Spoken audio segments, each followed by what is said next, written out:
justice for all.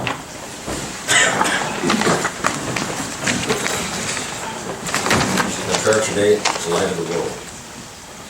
Jesus, the light of the world, as we celebrate his birth, may we begin to see the world in the light of the understanding you give to us.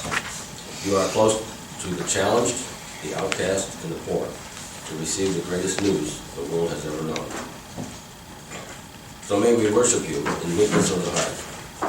May we also remember our brothers and sisters, less fortunate than ourselves, in this season of giving. Amen.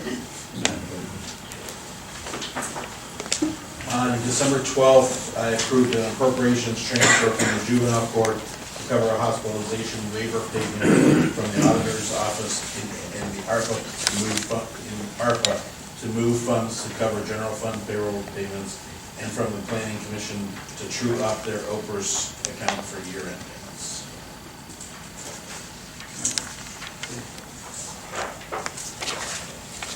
We have a motion for meeting minutes of November 26th. So moved. Second? Aye. Yes.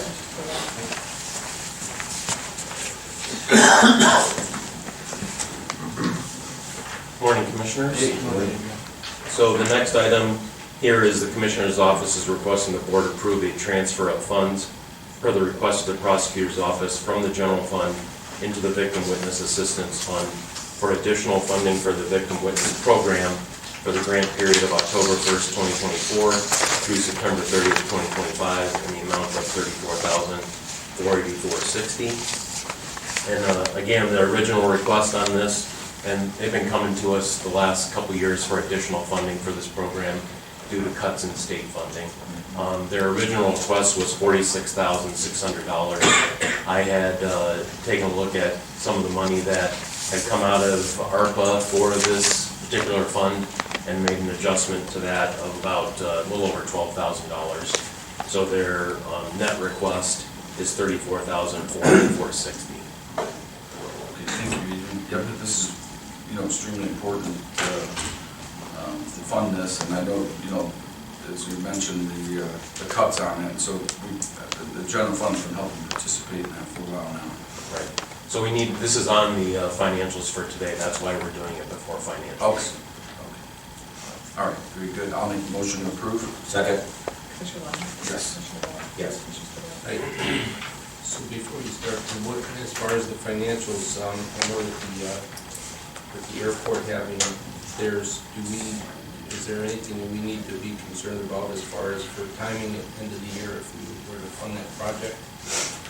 Right, so today technically is the last day in which we can create or adjust or make payments on an encumbrance. Okay.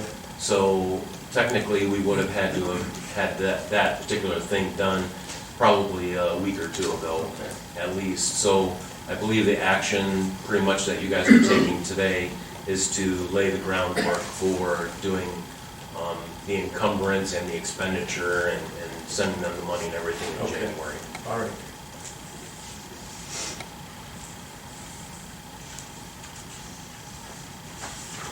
Any other questions before I read the financials? Okay. So today's financials include various appropriations, transfers, and supplemental appropriations, and de-appropriations to adjust accounts and funds to balance for final invoices and year-end. There's a cash transfer from the general fund to the Victim Witness Assistance Fund to pay the local match for VOCA grant period October 2024 through September 2025 for grant number 2025-VOCA-135-901839, as well as an additional request of $34,484.60 for a total transfer of $51,036.60. The additional amount requested was reduced by $12,115.40 in order to return the amount that was used from ARPA. Among the vouchers are $24,478.90 from the Commissioner's Office to Destination Jaga for the third quarter 2024 bed tax distribution. In the last year, we have distributed about $65,000 to Destination Jaga to promote tourism for the county. $37,068.26 from Emergency Services to Daystar Ford for a 2024 Ford Ranger replacement vehicle. They are currently assessing their fleet and will auction one of them at a later time.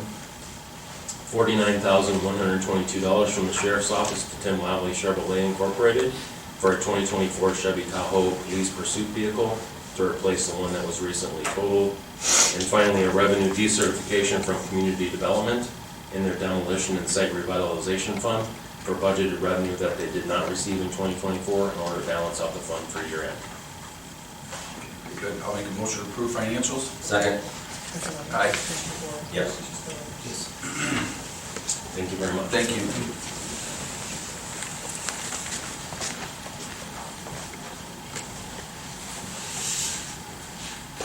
And the airport.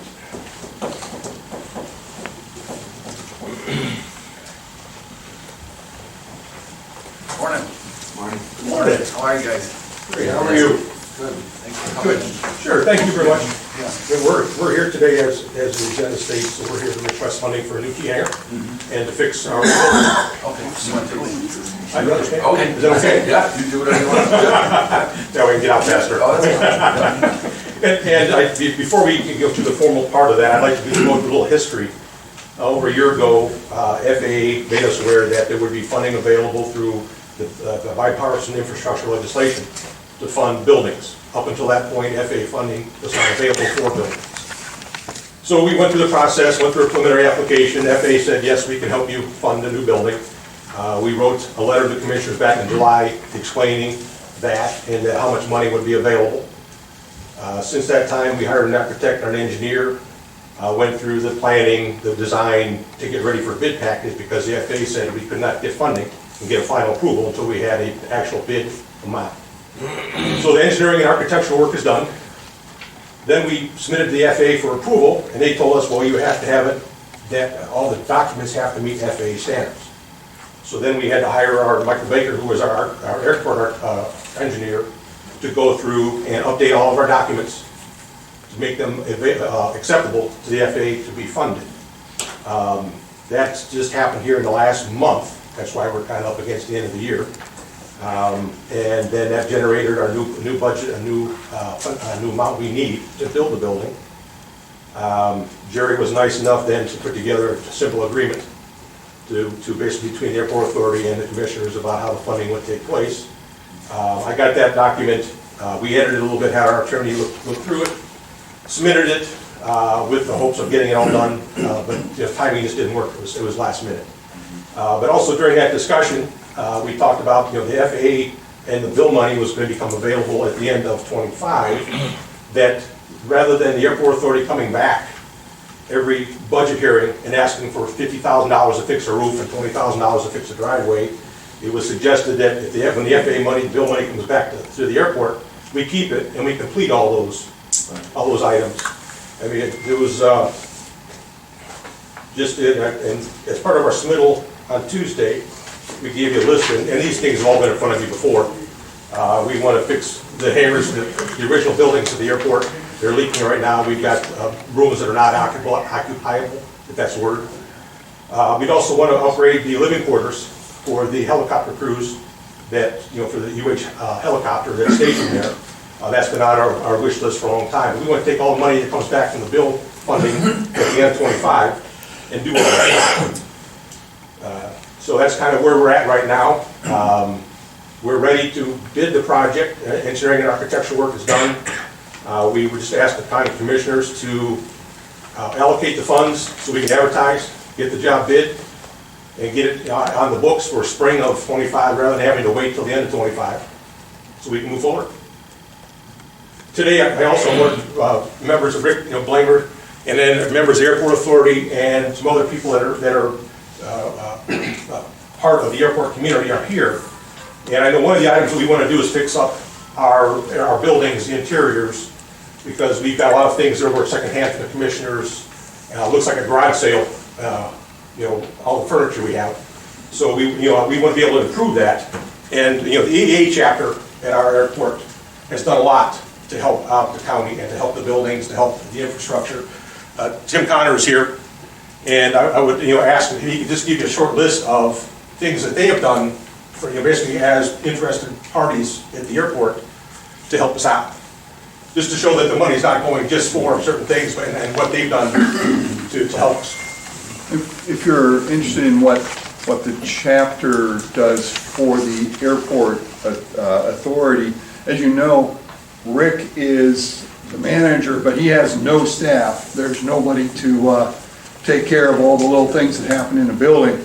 The chapter kind of picks that up. We're a group of pilots and aircraft owners and aircraft enthusiasts that are at the airport. So we do everything from replacing the paper in the restrooms to taking out the trash. We also do some other things.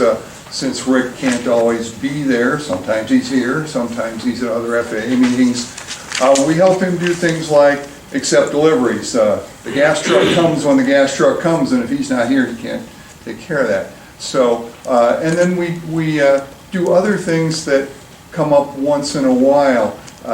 Occasionally, incidents will happen at the airport where, for example, an airplane lands with a flat tire. Okay, the airport doesn't have equipment to get that airplane off the runway because an airplane with a flat tire isn't moving. Okay, it's just tying up the runway. We've come up with a set of equipment and made it available to anybody at the airport that is appropriate for removing aircraft from the runway. We have a couple of us have authority to, because set us up with authority to issue NOTAMs. A NOTAM is a piece of information that goes out through the FAA to aircraft about things like ice on the runway, situations that might make it difficult to use the airport. So we do things like that. So those are just some of the things that the chapter does for the airport. Beyond the airport itself, the group does a lot of things that benefit the Geauga County citizens as a whole. Because flying is a kind of a engineering, science, techie thing, we spend a lot of time in the schools with STEM programs where we try to help students see the real world application of the science class that they're in. So we try to do that. We do those in the schools. We bring school groups to the airport and show them how that works. Among other things that our members do, I didn't quite realize this until recently, but you may have heard of angel flights. Everybody know what an angel flight is? People who have serious illnesses require treatment in far-off places like the Mayo Clinic or Johns Hopkins can't get there. And there are a group of pilots that will, at no cost to the patient, run relays to get people where they need to go. If a Geauga County resident needed treatment at Johns Hopkins, we could take them maybe part way there where they would meet another pilot who would take them on the rest of their way. And we probably run 3 such flights out of Geauga a month. They're more than you would think. So anyway, that's some of the things that my group as well as the pilots at the airport do that benefit Geauga County. And certainly without the infrastructure, we can't do that. And so we certainly support the acquisition of another hangar because aircraft at the airport are part of, makes it work. There's a lot of people who use their aircraft for business, and we can't do that if we don't have hangars to put those airplanes in. So I think I've run out of things to say. But, Thanks, Tim. If I think of anything else. Thank you. So, this coming year, we're, 25, we've got the Carroll Taxiway project gonna happen. We'd like to get this T-hangar up to bid as quickly as we can. And then we'd like to start knocking down our list of things we want to fix. So, Rick, what do we else we need to ask for? I think this is played. Okay. Well, I appreciate your time and And there's a waiting list to utilize the hangars. Yes. Okay. All the proposed building of hangars, those are all rented with a deposit put on the hangar. I've got a wait list of 32 people. The last time it took me about 3 phone calls to get an open hangar rented. And I've been getting more and more calls lately too, so. Yeah, people want to be here. With the commissioner's support, we have really generated or created a popular location for the people that have aircraft. And we want to continue that momentum moving forward. And we thank you very much for your support so far, and want to keep that relationship and build on it. Hey Rick, could you just touch on, like, say, phase 1 and how that project went, and then, you know, how that's gone on ever since, and then maybe touch on the rates too, the hangar rates, and where we're at with those.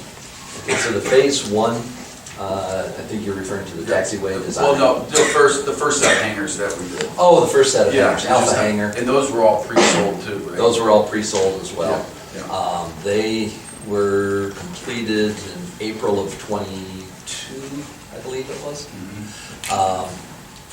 They've been fully occupied pretty much since that time. And where are we at, rates? How, like, where do we fall as far as our neighbors, and if we raise those rates and keep them competitive with the surrounding area? We're kind of in the middle of the road. We've got some hangars that are less than some of our competitors. Those are buildings 4 and 5, which are very minimal at best. Up to our new T hangars that have the highest rates. Yeah. So we're roughly 32 cents a square foot. Okay. I would imagine with new, you know, I don't know if they're state of the art, but new clean hangars, that we should be able to now start asking for a little bit higher rate, correct? Mhm. Yeah, just because of the. And those hangars are our premium ones, so they are much. And if there's that much demand, you should be able to, you know, I mean, I get that there's probably a sweet spot where everybody wants to be, but I would think with them being new and that there is such demand, that we should really take a hard look at making sure we are getting, you know, top dollar for those. We just went through that process here about 3 months ago, 4 months ago, this summer. Yes. And where Rick went and did all the research with all the adjoining airports, Okay. put together a spreadsheet. That's what I was wondering. Because, you know, we just fixed up the first hangar with the helicopters, so we wanted to make sure we had, you know, basically competitive rates with all the folks around us. Right. So we've done that, and annually we review our rental rates. Okay. As part of our agreement with the commissioners, we do have an obligation to go through the consumer price index and change our rates. Good. But we are on top of that. Great. Because we want to pay our bills. Yep. Well, that was I think, you know, when we talked about this, you know, 5, 6 years ago, about, you know, entering into this agreement, was trying to help the airport become, you know, I don't know if it'll ever be 100% self-sustainable, but get pretty, as close as possible, where, you know, between fuel and hangars and such, that the revenue spun off from that can help now start taking care of the leaky roofs and other maintenance type issues, Right. instead of having to always come back to the general fund. Right. Yeah, this will put us in that Yeah, You're right. basic This will get us there. position. yeah. Good, okay. Well, you guys have done a lot of hard work and super dedication. I think, you know, all the boards that across Geauga County, you know, that are all volunteer positions, you know, everybody's dedicated, but I'll tell you, this group of enthusiasts, I mean, they live it and breathe it, and they treat it like it's their own, which is, and it is to some extent, you know, it's all of ours, but I very much appreciate all the dedication, Chip, from you. I know you've spent an enormous amount of time, your expertise as being a structural, or an engineer.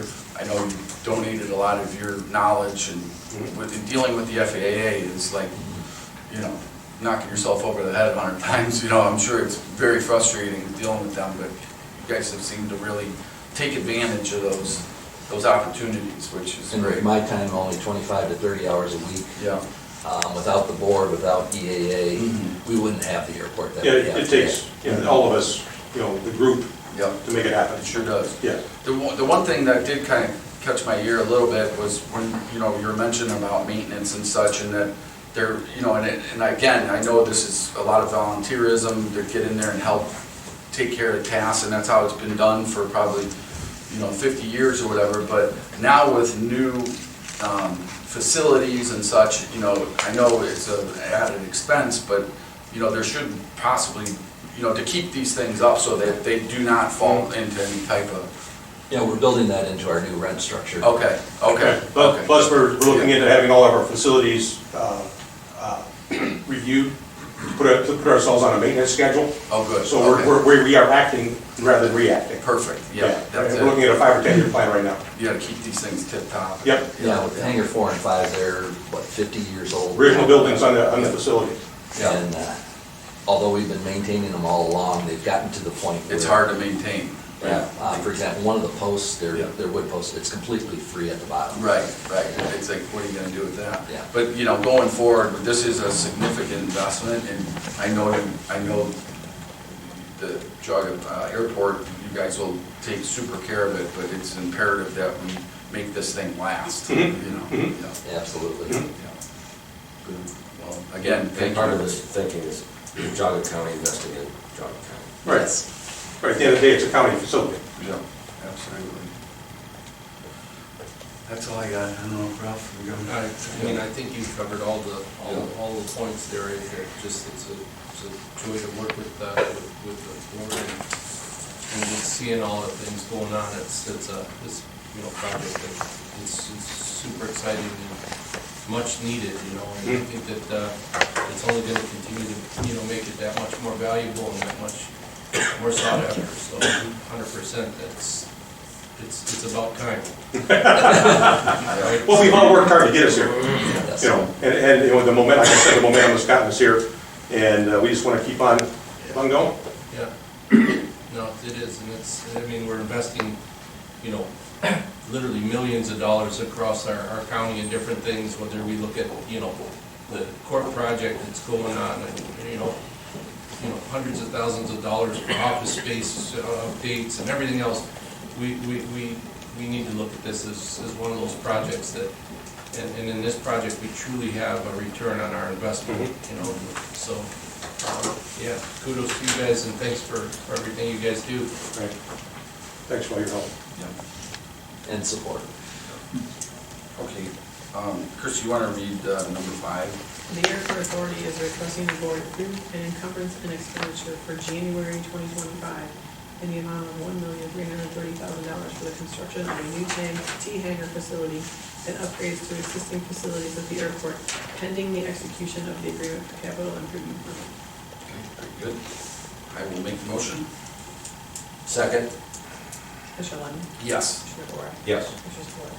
I'll say yes, and also just to clarify too, that this is not just that 1.3, this is gonna be, or basically, we're gonna be getting back almost $650,000 that's gonna be utilized for additional, so Right. that 1.3 is almost like a $1.8 million Yes. investment into the airport, so it's just, you know, Right. so with that, I'll vote yes. Great. Thanks, Jim. So you guys want to come back for 5 or 6 years, right? Right. Well, we have to finish the agreement. That's my next question. You know, we're learning the process with the county commissioners, and someday we will figure that out. Maybe. Maybe. But Jerry drafted the original agreement, the attorney reviewed it once, went back to the county, and I believe it's with the prosecutor's office now being reviewed. Yes. And so then that comes back to us for final, Yes. Once we get it back, we'll forward it to you guys to Okay. take a look at it. But I know that your attorney and Laura's been they, having discussions. so they have thought? Yes. Okay, good. So once they get it done, we'll sign it and get it back to you guys, and then, now does your approval today also authorize us to bid the project? So We have to wait until January, until the encumbrance is done. Okay, so we'll come back with the agreement, and then we'll request approval to bid. And then the bidding process is still gonna go through your office to advertise, and, Yes. sorry for all the questions, I just want Yeah, it'll still go through the commissioner's the office. commissioners for the bidding process. Yes. Okay, great, Yeah, just like the first set, right? okay, Yeah. thank you. Thank you. Thank you. Merry Christmas, everybody. Yeah, thank you, Chip. Thanks for everything. Merry Christmas. Thank you, guys.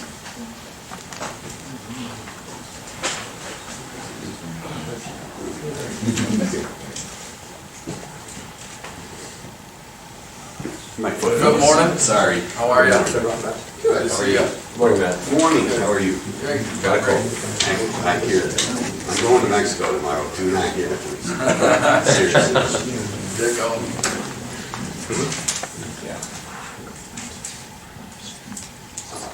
So there's been, you don't come in very often for a report. No. And, I know that there's been conversation, and I attended a meeting, I don't know, 5 months ago with Jerry and Sheriff Hildebrand and Tom Mullen about some communication challenges. And that's why I asked you to come in and just No, I would give us an love- update. Absolutely. We'll field questions from the sheriff and Absolutely. go from there. Thank you. So, in the past year, there's been changes, other than anything that is happening, and some of it has to do with COVID. Obviously, COVID, we shut down, and most other departments shut down. Since that time, we're dealing with more dog cases as far as dog car accidents, dog DUIs, so the dog's in the car, and the sheriffs need the ability, or they need access to get these dogs taken out of these vehicles and put to a facility. In the past, way back when, I believe Rescue Village would assist with that, and I believe they still do assist on times, but they don't assist as much. I believe that they don't do 24-hour operation as much anymore.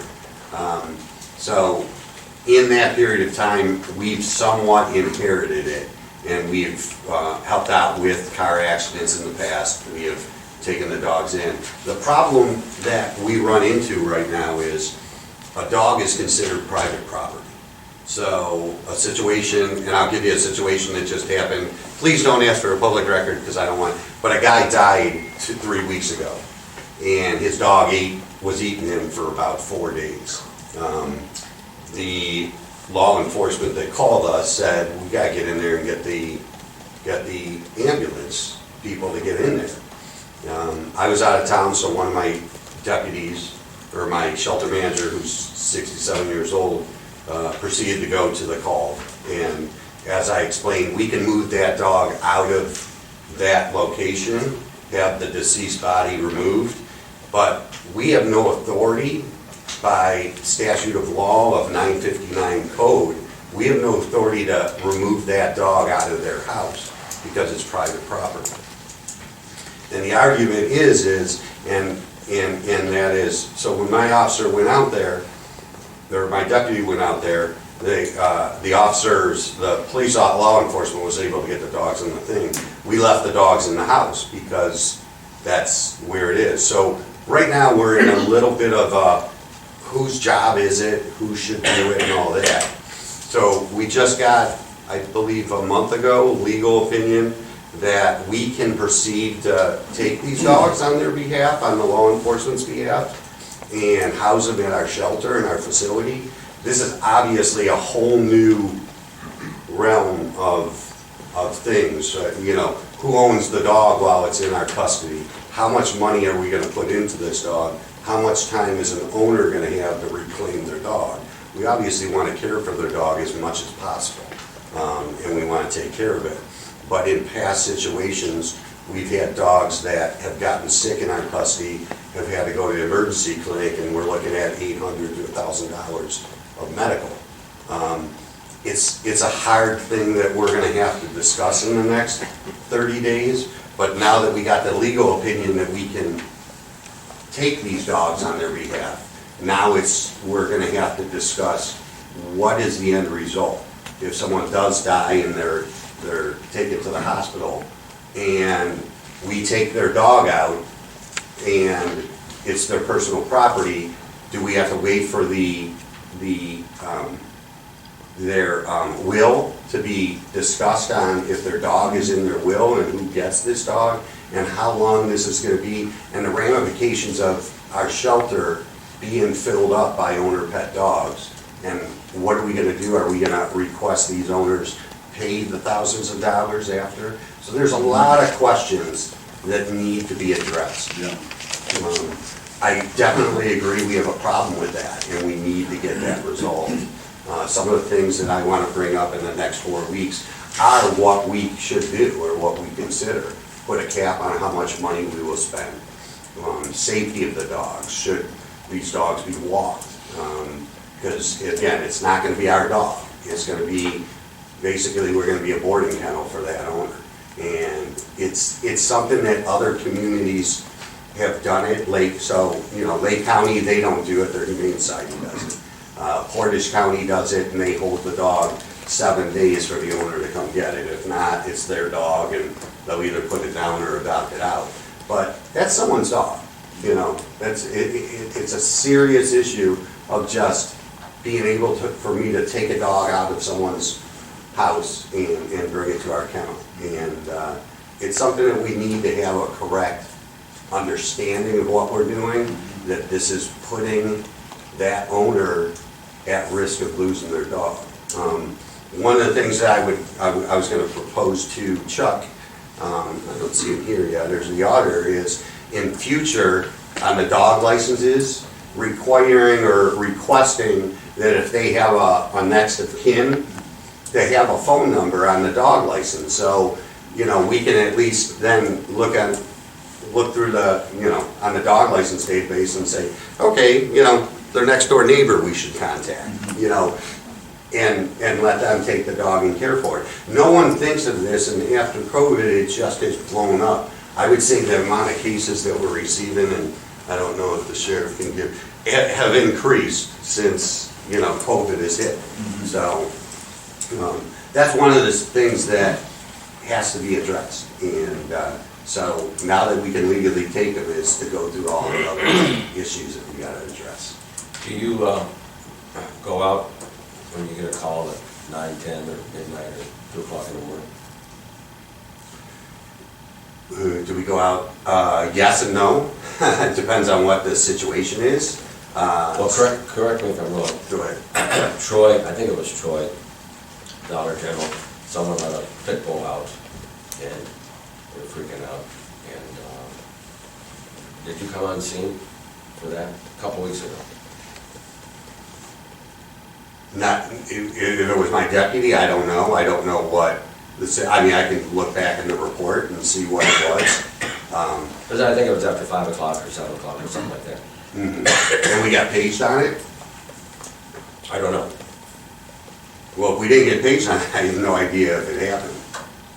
So I have the pages from the sheriff. How long ago? A couple weeks ago.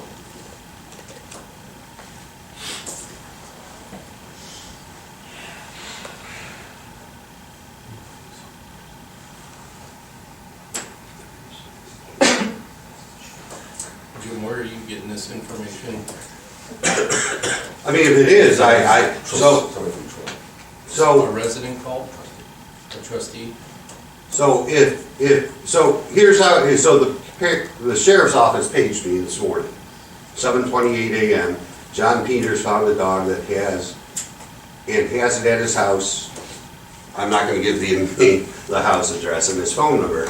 And the way the policy is that, so this happened at 7:28. We called the guy and he actually found the owner, so we didn't have to go out. So we have one right now, this past Thursday, police call it dispatch regarding dog left outside with no food and shelter, and they gave us an address. As we called, the sheriff's office, we explained to them that's cruelty and that goes to the Humane Society. December 8th, 11:57 a.m. On-call dog warden, police call dispatch, reference 2 dogs that have killed several chickens. So based on the situation, so the way we get calls is the sheriff pages us. Oh. And then we go ahead and contact the individual that calls, or we contact the sheriff's office. And depending on the situation, we would absolutely respond. If it's a dog that's aggressive, that is attacking someone or anything like that, at 10 o'clock at night, yeah, we go on call. One of the things is at 10 o'clock at night, we don't have any police radios.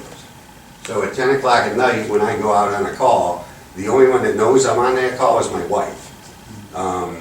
So there's There's no backup system? There's never been, and that's always been an issue we have. I have my cell phone. I mean, that's about it. Now, we've talked, actually, Tom and I talked about getting the police radios just recently. We were in the discussion with the police radios for this facility that was turned down, but I'm not using them for protection. I'm using them for going out at 10 o'clock at night. Do we go out on, it depends on the situation, I guess, but all our we don't get a call from regular citizens. They have no ability to get to us unless they call the 911 system. And we answer all those calls. We either go out on the call, if warranted, if it's someone that just caught a dog and is in the house. No, we don't. I only have myself and one other deputy. So when I'm gone this week on vacation, I have a deputy that makes $15 an hour, that's a 57-year-old lady that is gonna have to protect the public from these dogs. So, yes, there are issues. It never was an issue until this past year or two on the situations that are arising because of the magnitude of it. I've dealt with Judge Topeka, and as she would tell you is, we've increased 100% on dog bites in the county. And it's just the lack of responsibility of owners. And now we have to readjust our programs and figure out what's the best way to solve these problems. So there's gonna be a lot of, you guys haven't seen me for years. I think you're gonna see me monthly for the next 12 months until we put all these things into place and get everyone on board. One of the things Russell PD just talked to me about yesterday when I talked to the lieutenant there, is when they do report it to us, we don't respond back and tell them what happens with the case, which is definitely a fault of my department, and I see that being an issue. No one knows, hey, did you call someone, did you go out on that call like you're just saying? So now my office is calling everyone to make sure everyone's aware it was done. Just because it wasn't seen or it looks like nothing was done, there was something. I did go out on that call or I did do something.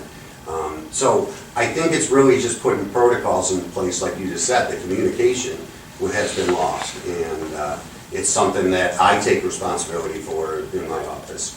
But I think moving forward, I think it's going to be a very productive way of doing our office. But I think that we're going to need stuff from the board, such as more cages, equipment like radios, maybe some other way of tracking my officer. If my officer goes out today for a dog, even catching a dog or picking up a dog from an owner, the only one that knows she's there is myself in my office.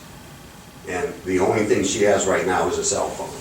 So if she were to get attacked by this dog or attacked by a person that she's given a ticket to on a dog, we probably wouldn't even know she was dead until next week.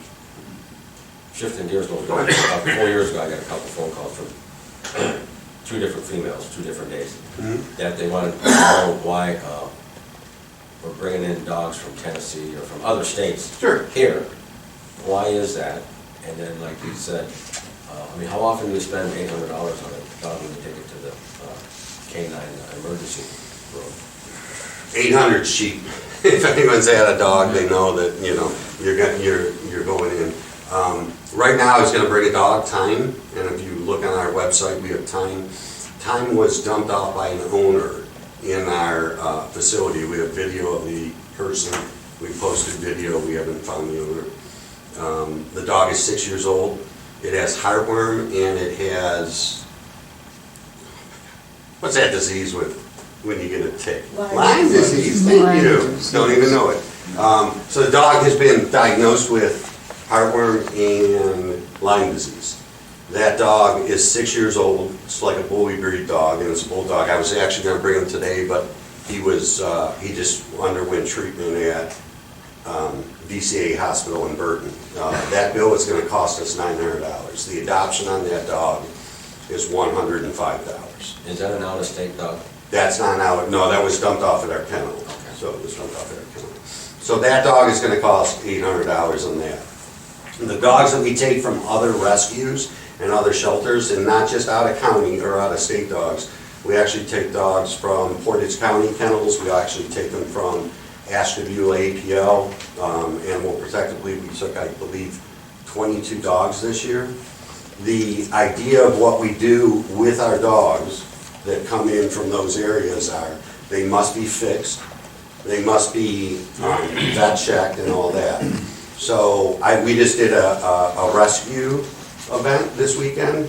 25 dogs came in from Tennessee, which they were gonna euthanize these puppies and everything. So my staff and volunteers and myself, we brought the 25 dogs in. We adopted 12 of them, and they were all medically cleared. So within 2 days, we adopted them. Those adoptions of $120 is, first of all, saving the dog from death, but number two is pure profit and revenue for the shelter. So when we take in these dogs, we don't take them in we take them in actually to increase revenue for the stray dogs that we get in our shelter, and to save them. So it's been a product, I believe we've doubled our revenue since we've been doing this program, since 2021. We used to have $15,000 of adoption money, now we're at $30,000. So it's a twofold, everyone wins. The dogs don't get killed, the rescue gets saved animals, and we make a revenue off of it. And we bring product in that a dog, and I call them product, I apologize, I love animals, I'm not meaning to be that. But we bring them in to adopt out to residents of our community.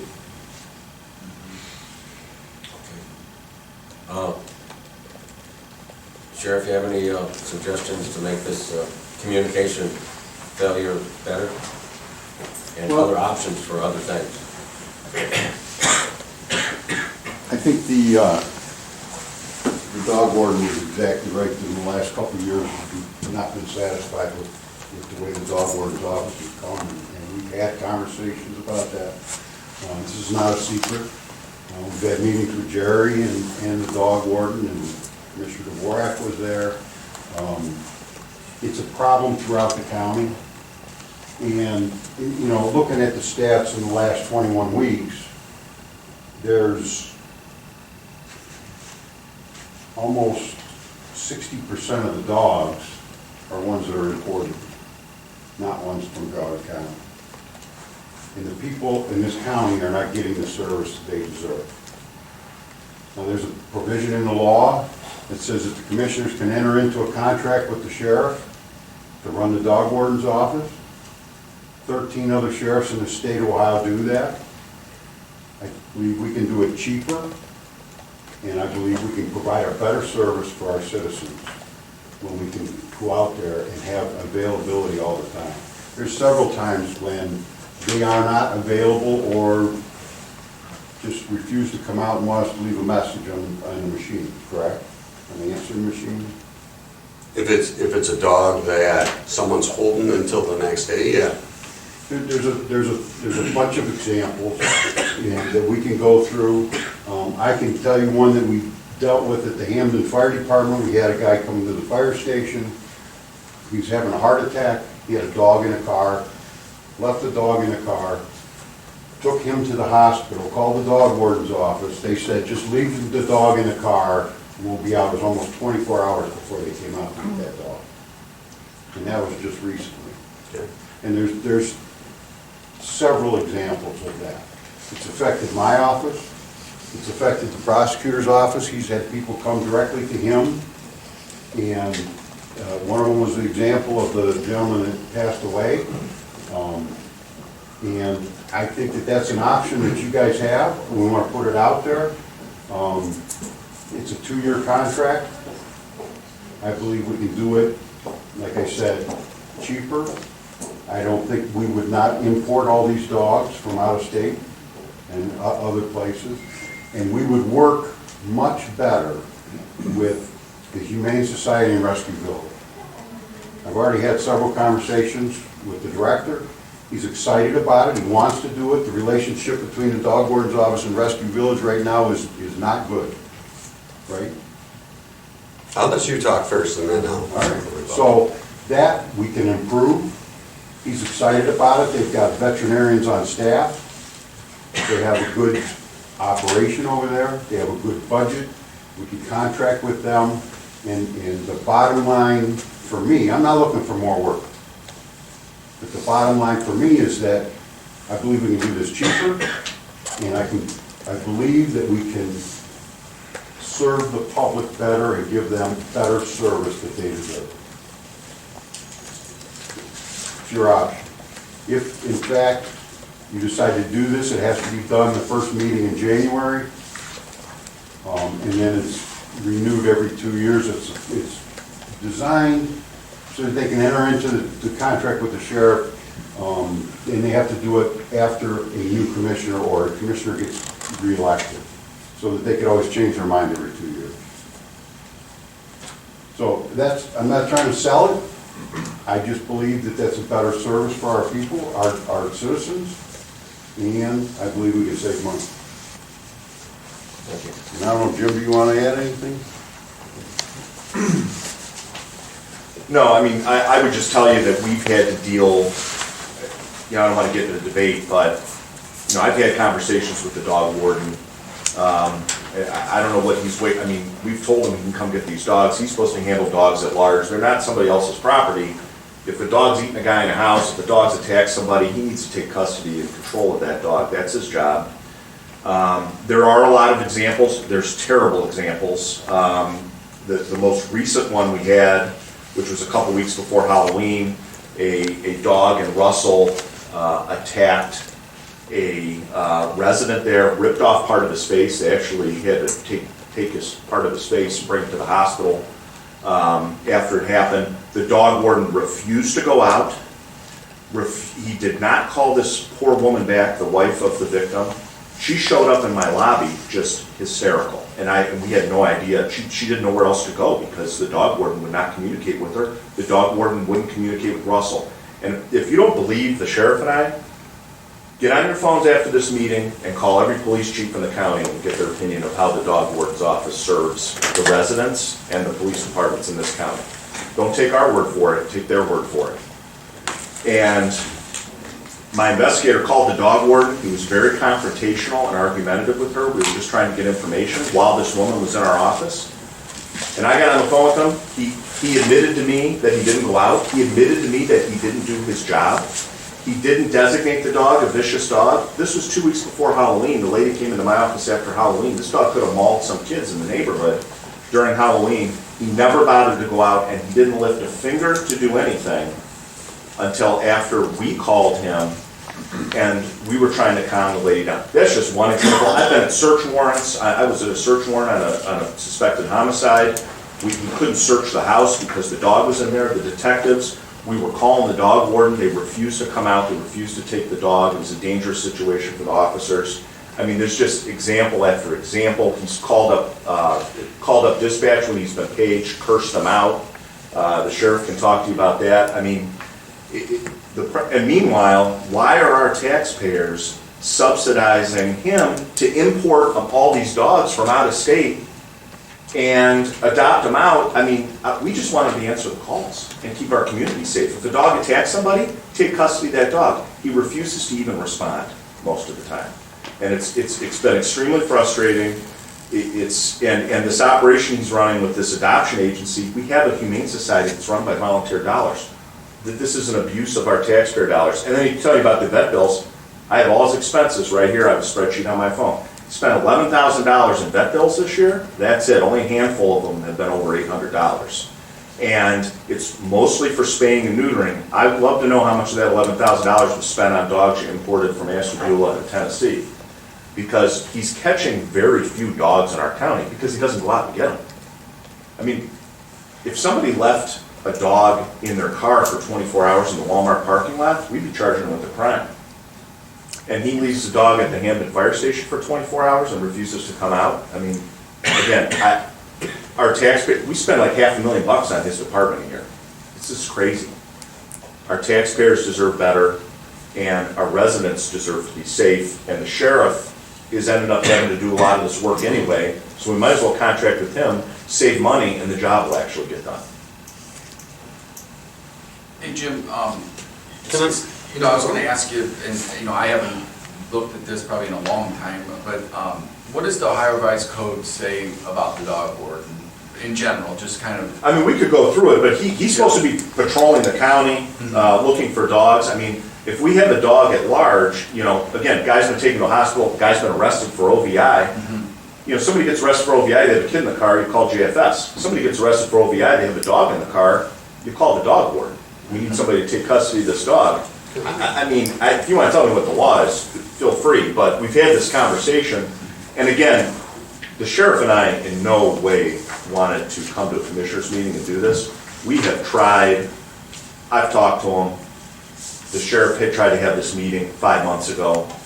From the meeting 5 months ago, it's only gotten worse. A lot of these things have happened since that meeting, and he's not responsive. I don't know what he does all day. So listen, you guys want to use our tax dollars to spend $400,000, $500,000 a year to run an adoption agency? Right. That's fine.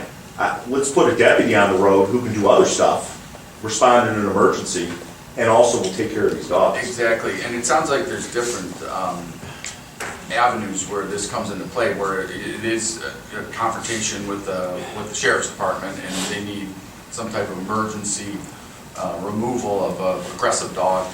Then there's the part where, a runaway stray is just running around, I think most people think of the dog warden as the one with the runaway dogs or something, but the more common probably interaction is on the day-to-day basis where police are running in or going into a home, or aggressive dogs, or so on and so on.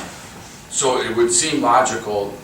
I've always thought that there should be some type of mesh there between, for instances like that where it's not the sheriff's department is having to pick up the phone and have somebody else deal with it, where they can deal with it immediately. I don't know.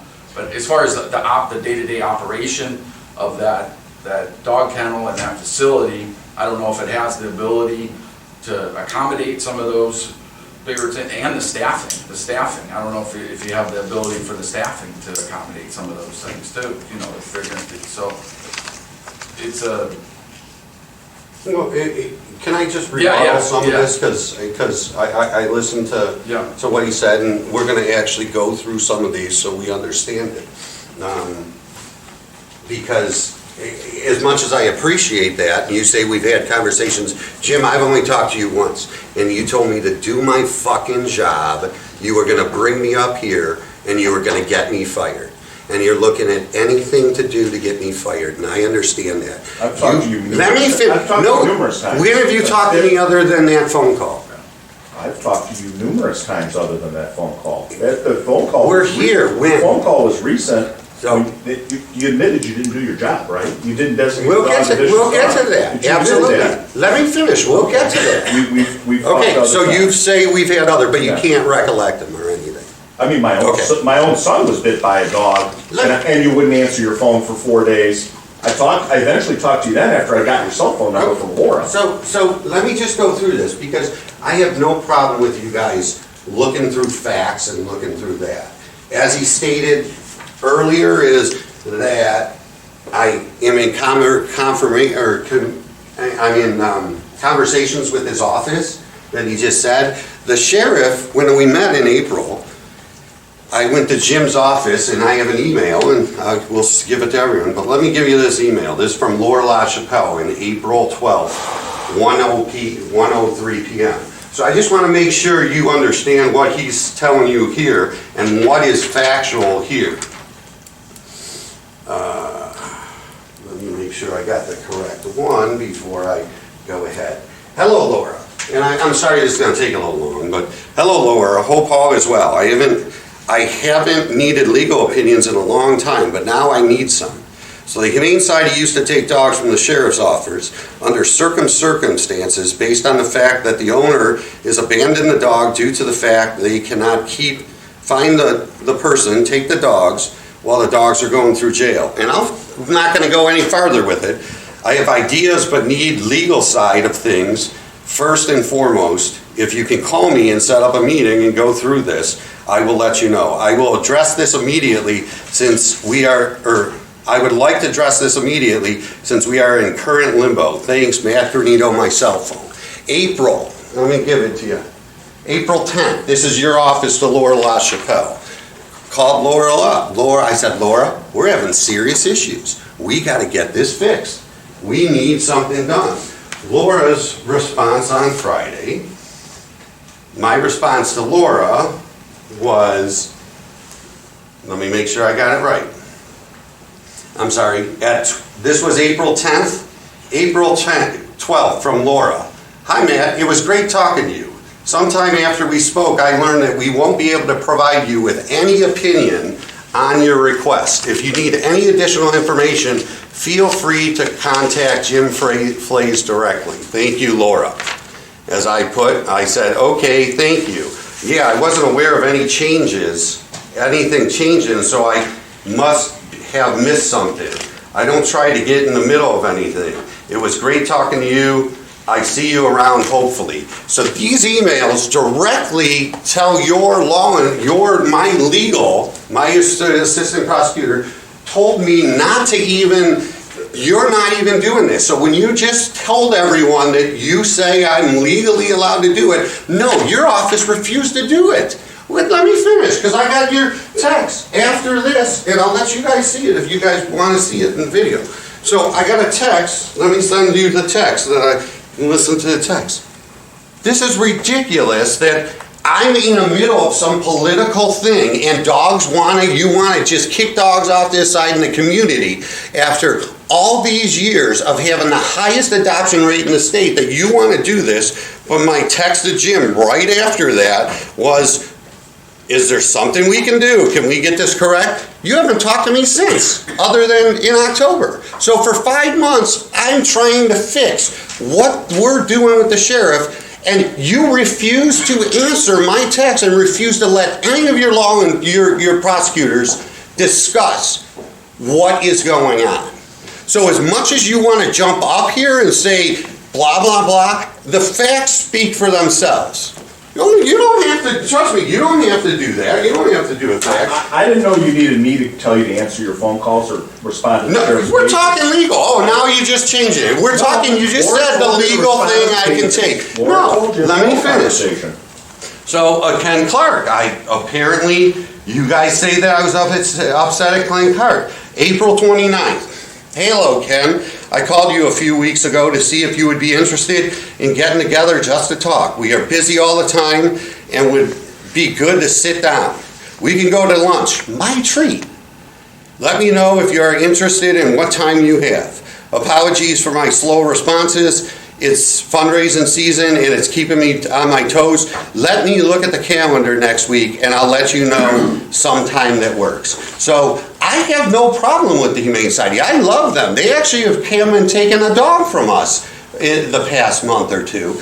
And I get this email in April, send this email, my treat to make them to lunch, and what do I get? Crickets. It's as much as you want to sit here and say, I don't know why you don't care about dogs or don't care about the shelter, or you want to throw this all on me and make me look bad, and that's fine. If you want to kill more dogs, that's fine. I've been in this county for 22 years, doing humane work for 30 years. You know, that situation that you just said about the dog that was in the car, you did contact our office, and we said contact the humane officer, which is out of Rescue Village. The humane officer who we contacted said, that's not our job. And like Jim just said, if a dog's sitting in a car for 24 hours, what is that? Animal abuse. I can't do that. But guess who could have went and took that dog out of the car? The humane officer. You ended up doing it, so what do you mean you can't do it? You showed up. We did, because as we just said, since April, I haven't had any information from you. We have a humane officer that handles animal neglect and abuse. When a dog, regardless, when a dog is in someone's house and it's eaten someone, that dog, as we contacted Rescue Village to say, listen, we don't know if someone's gonna come take care of that dog. That needs to be investigated for animal abuse. You agree and I agree. We called the humane agent. They did not do anything. So yes, we took it upon ourselves. I would be, and I'm gonna argue this right now, I'd be more than willing to take over all of it and do 24-hour and take over the Humane Society jobs and all that. And if you can make me humane agent, which I've done for 11 years, I will be more than glad to protect these animals and protect them from people that just want to take other people's jobs because it's a political stunt. So if you want to let me go, I understand that, and I'm not going to argue that. But if you think that the community is going to be better off protecting the animals and saving animals' lives, just give it to Jim Flays and let him do what he wants. Because trust me, he's already going to be digging with anything I want. He's going to try to find something legally to get me fired anyway, so it doesn't really even matter. You know, do what you got to do. I'll go to another humane society that I've been doing this for 30 years before you, and you don't care. Let me end this on the last thing, because he sits there and brings up this case. I want to make sure that you guys are all aware what this is. And what this is it's a witch hunt. So the case that he's talking about, the dog bite, let me get it, please.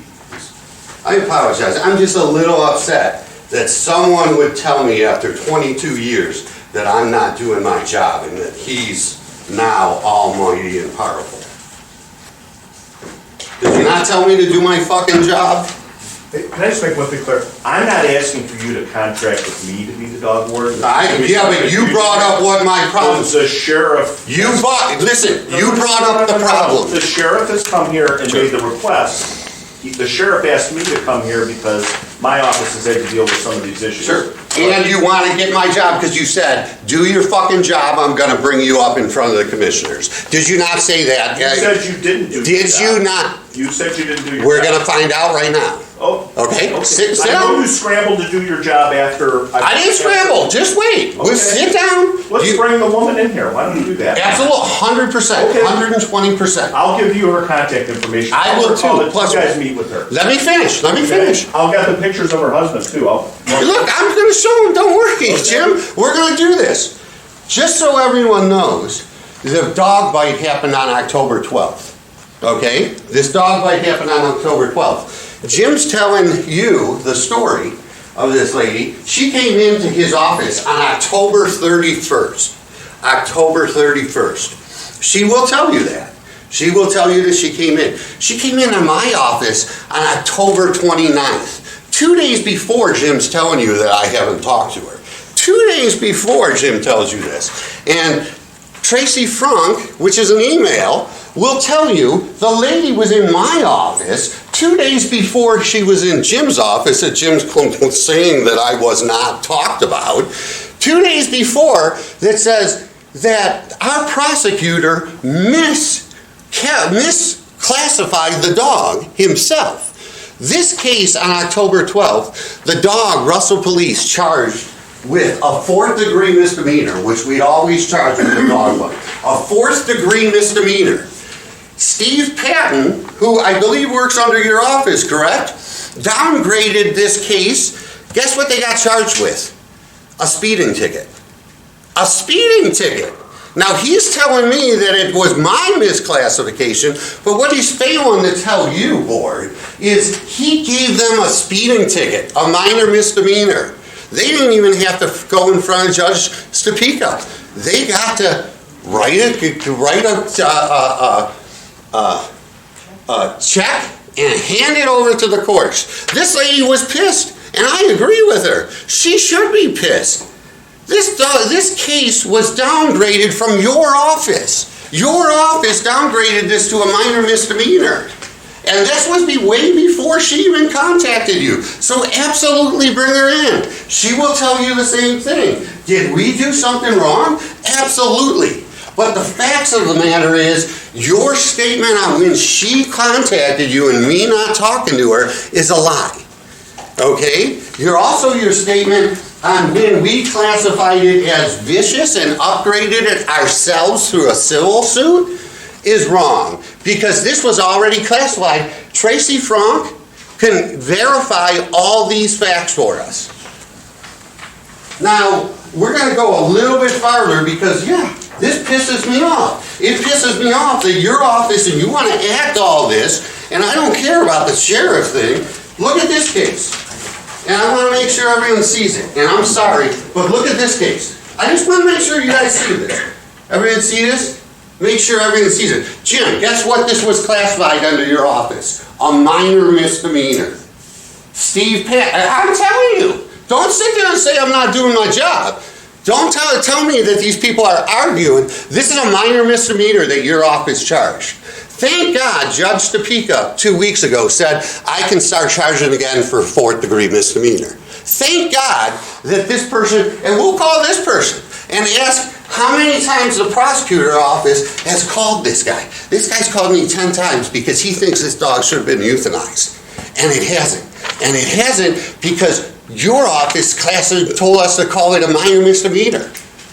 Matt, we don't designate the dogs. Listen, No, you charge, we charge. Any of the commission, I have Matt's emails here. Sure. They're not, Tracy Franck's on them, so they're not privileged. I'm happy to forward them to any Go media ahead. or the Forward commissioners whatever you after. want. I have Matt's own email, so I'm not getting into the debate, but please contact me. I'll be happy to send you all the information on this. So whatever it is that they have an issue with, and I understand the sheriff's issue, and I've been trying to work with them as much as possible, and I'm trying to get that fixed. And do we go out 24/7? Yes. But in situations that is illegal for me to enter someone's property and take their dog, he's saying it's legal. I still don't have an opinion. The opinion had to be paid for outside of the prosecutor's office because I still haven't gotten anything from them. So, damn it, it just pisses me off that this community is that way, and this is how you want to treat. So if you want to fire me or give it to the sheriff, that's fine. I'm just so sick of 22 years of working here, eating shit, and yet my cages look like shit. Please come to my kennels. Have you ever been there? Have you ever even looked into my kennels? These dogs are in 4x4 cages. Freaking tied things. But you don't care about that. All you care about is that, what your self-interest is. Or because you have a pissing match with other offices. I'm sorry, guys. I just can't believe that. Hey, Matt, real quick, you kept mentioning the Humane Society officer. Can you elaborate on that, and who that is, and what their role is? So, the humane officer's role is to protect dogs. Mm-hmm. And who's that through? That is through Geauga Humane Society. Okay. And to give you what their humane officer work is, and this is from them, this is the policy they have, is the following contact list should be injured domestic animals other than dogs, which, I have no idea, severe cruelty and neglect, where there are injured or deceased animals, and emergency responders assistance, which is what this sheriff is saying, and emergency responders assistance where an animal other than a dog needs to be removed or detained for the safety and convenience of the officer. So the Humane Society is basically saying, we will help you, Sheriff, with any other animal except dog. We are going to throw that at the dog warden. Which, again, I don't have the authority under 955 statute of the Ohio Revised Code that I've been doing for 30 years. I don't have the authority to do what the humane officer can do, which is protect that animal from being that. We did come and get it, which is probably illegal, but you know what? I don't mind getting fired for that and taking that dog. Who is the Humane Society officer for Geauga County? Do you know who their name is? I believe it's Kenneth whoever is the executive director, Kenneth Clark, and they operate as they've given before. They operate Tuesday through Saturday or whatever it But, is. so the sheriff's department wouldn't necessarily call them in the. The sheriff, they should call them, absolutely, 100%. Those cases that we're talking about should be, and I've said it in the past, they've always done that, and now they've changed it, and now we are gonna fix this and help the sheriff out. But apparently that's not good enough. Yeah, I'm just trying to I know, understand I get it, and I'm sorry, and the I'm, process is. So let me ask you, as far as with the Humane Society, maybe this is a sheriff question, if it says it's other than dogs, where is the Humane Society going to be able to, do this, correction that you're looking at? If it says in their policy that that's other than dogs. It says that they respond out to other than dogs. Under our arrangement, we would respond out. We would keep the dog for 3 to 4 days, and then the Humane Society would take it. Does that answer your question? and I'll take it for the 3 or 4 days. He doesn't even have to do that. Right. I'll pick him up. You call me, I'll pick him up. Well, that's been the problem. It's not been a problem. Did that dog get taken out of the car All right, calm down. no, I'm not calming down a little because you're telling me that I left it there 24 hours. You don't even know my deputy went there and checked on it and put food in there prior to the 24 hours. So, One incident, and if they went there and put now food it's in- just one incident. The one you're gonna tell all the media and make me look like I wasn't taking care of it. Have Flays sit there and say, that would be charged with animal cruelty if it wasn't But taken if they care of. went for there and 24 put food hours. in the car, why didn't they just take the dog? Because again, it's illegal for me to do that. So 12 hours later, it wasn't? Because anyone has a right after 24 hours, if no one supplies it without food, water, and shelter, they can take it. I'm just curious how you happen to have all those emails handy. You must have thought this stuff was gonna come up. Because he threatened my job 4 months ago. How handy, now you're just wanting to show I have the facts and you don't. Because what you're saying in them has been, at least I think from what most people can see, has been incorrect facts. Commissioner, did I answer your question? So Scott, typically, just hypothetically, I guess, like you show up on a call, there's a dog, I guess I don't know if it matters or not, if it's outside being aggressive to your officer or not even being aggressive, or it's inside the house and not being aggressive, or if it is being aggressive. Is there any type of, or is it just, hey, you guys are there, we're taking this dog? Or, No, there's gotta be a reason for it. Yeah, We're not so- taking people's dogs. I understand, but there's gotta be some kind of a policy or that triggers this process to start, right? It's pretty much common sense. When you go there and you're having a problem with a dog, Yeah. then you're gonna need help. Somebody to come take the dog away so you can do your job. So it's just a matter of like the officer making that judgment call? Absolutely. Like a dog, if it's nobody's home and you're taking somebody out of the house, do you just leave the dog in the house? Or do you take the dog after you've arrested somebody, then you say? It depends. If there's family that's there, there's family that's coming back, something like that. We don't necessarily just because we arrest them, take their dog. I understand, but there are times, it sounds like, where you. Well, there's times when you need to for the protection, Yeah. especially if the dog is aggressive. And I guess that's my question, is like, what triggered, is there some type of parameters there to say, hey, this is, Like I said, I think it's pretty much common sense. You look at the situation and, if it looks like it's not gonna be safe for other people or the animal, then we need to do something. But would that trigger you then, to call the dog warden to say, come get the dog? Typically. Yeah. And then the dog is then it becomes possession of the county until somebody claims the The way dog. I understand it, becomes a ward of the state. Ward of the state. Okay.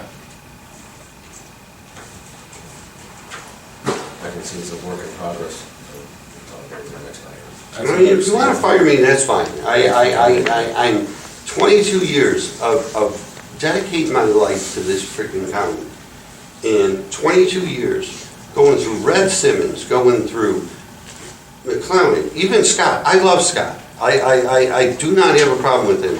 Even when we had this meeting, and even when and I apologize, the cussing, I never cussed at his thing, so if you still have that thing, I never cussed at his officer. He wanted me to go out on a call on Christmas Day at 10 o'clock at night that he didn't want to respond to. He wanted me to go with just what I'm wearing on a dog that was going to be that without any other backup. And once we called the owner once we called the person after we were called by the sheriff, that guy said the dog went back home to the owner. And we then told him to call our office the next morning. So do we respond 24/7? Yes. Do we go out on every other call 24/7? No. I'm the only one in this department. And I get you can do it better, and you probably can. And God willing, go ahead and have it if that's what it is. For 22 years of care that we've done for the community, the amount of backing we have for our donors and the response of our community, if that's not how it is, that's it. It's how it is. What, the little bit I'm just hearing what everybody else is hearing, but to me, it sounds like there's a communication gap between the sheriff's department and the dog warden. It sounds as though. Not the sheriff, I'm not gonna, no, I will not say that. Yeah. Tom has been great, I'm not even. As far as. This is not it. Getting legal answers. If it's based on just common sense, I think that's a little too, there needs to be some type of procedure and policies put in place as to when 100%. when you're engaged or when not engaged, so. But this sounds like a decision that isn't gonna be made today, obviously. This will have to be something that's gonna be reviewed in the future, and. Do I still have a job? That's the only thing I want to know. For now. Okay. As far as I'm Thank you. concerned, you do, but, I think that'll have to be, this is gonna have to be reviewed, and I understand. I don't know the legal complexities of when he's allowed to take it or not take it, or, so I think it's gonna have to be reviewed, and everyone sit down and, put their differences aside and do what's best. I am more than willing to put my differences. If I have to respond 24/7 myself, I will do it, and I've always done it. It's about the animal, and that's where it comes down to me. Yeah. Anything else, if we're changing the view of how we're gonna do stuff, and it's not gonna benefit the animal, then I will then move on. So, I apologize, thank you very much. Thanks for coming in. Thank you.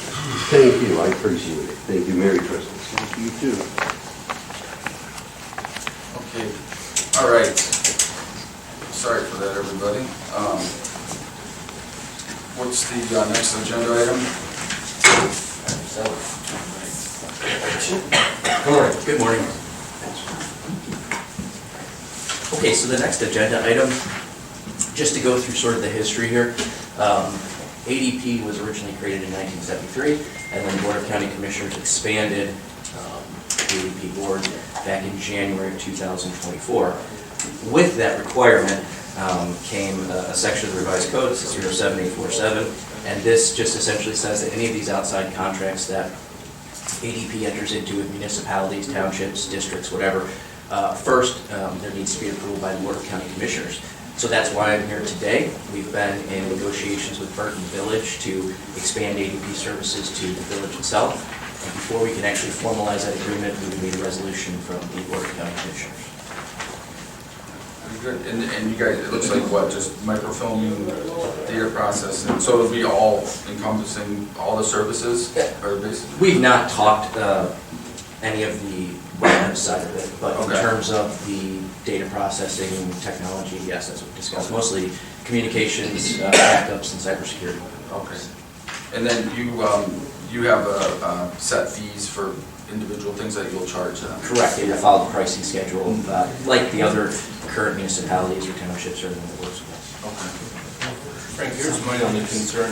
You can't get these TVs to work, but yet, we're getting ADP that wants to go out and get more communities involved. And all I hear all the time is that, we're so backed up and we can't handle what we've got right now, but yet we're taking more. How do you explain that? Yeah, I don't know that we're backed up. I manage the tickets personally myself. I review those every day. We keep a pretty low ticket load. We have, I mean, I don't know that we have backups in terms of that. With regard to the TVs here, yeah, that's been an ongoing discussion. At the last ADP board meeting, that was brought up in terms of bringing in an outside agency. Which was turned down. For vendor, correct. I think that at this point right now, everyone's looking at determining whether or not Intertech provided the services that were paid for before we bring in an outside vendor. I think it's incumbent on us to figure out if the vendor we paid to do this and why it's not working actually did their jobs. Right, but I understand that, but it's, you know, at the end of the day, would you consider these TVs an IT part of this building? Oh, I think audio visual certainly can be. Obviously, ADP was not in the loop in terms of what Intertech provided here and what they did. Is that what it boils down to, is just that? Correct. We discussed that briefly at the ADP Yeah. meeting. Because- Somebody at the board said, Because ADP wasn't involved in it, you refused to address them? no, it's not that I'm refusing to address them necessarily. It's that we don't understand what Intertech provided. We paid them to do a service and it's not working. So in terms of maintaining it, keeping it going, I don't have a problem doing that. But I think we need to determine first whether or not they actually provided the services that we paid for. We got to see if we got actually what we paid for with that. Right, but in the meantime, that's been 2-3 years ago, right? Correct. So they're just wall art at this point. I mean, can't we get them up and running and then do two things at once, you know, or do we got to sit and pay attention? Maybe the prosecutors should send the original contractor, subcontractor to come back and fix it. I think that's And where we're at. communicate with IT that's gonna take it over after we know what they did or did not do. Yeah, we don't know. We know that the configuration that they established, for whatever reason, it doesn't work. I'm reticent to go in there and play with the configuration that wasn't properly set up, because then it truly will become my issue. So I'd like to see what Intertech did to begin with before we do anything else. In terms of this particular contract, we're looking at extending Microsoft 365 services and some backups to them. It's roughly 4 users. It's not a heavy lift at all, and it will save Burton Village and the taxpayers of the entire county significant money and secure their roughly $5 million budget. It's a very light lift for ADP.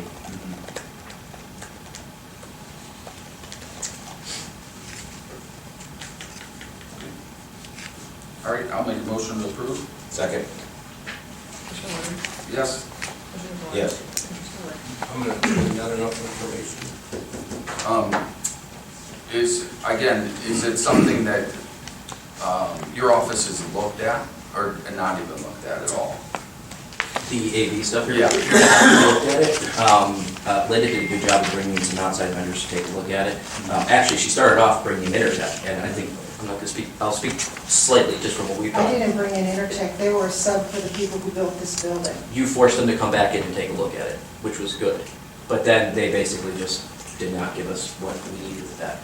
We brought in outside vendors to look at it, but I think before we establish a contract with an outside vendor, we should determine whether or not Intertech give us what we paid for. Yeah. Which is I mean, significant. I don't think it's highly complicated, like I've done this in my own living room, actually, just taken wiring and wired it up to a TV to my computer, ta-da, it's done. This isn't rocket science, I mean. It's actually a very high-level enterprise system. It's a Crestron system. It's some of the top-of-the-line stuff. It's Yeah. really well done. I have no problem with the hardware. I think it's very good. I think in terms of how it was configured, they did not do it properly. Obviously, it's not working. I mean, you would think if you pay a vendor XYZ amount of dollars to come and do that, when they leave, it works. That would be the expectation. It's Yeah. never worked, not since day one.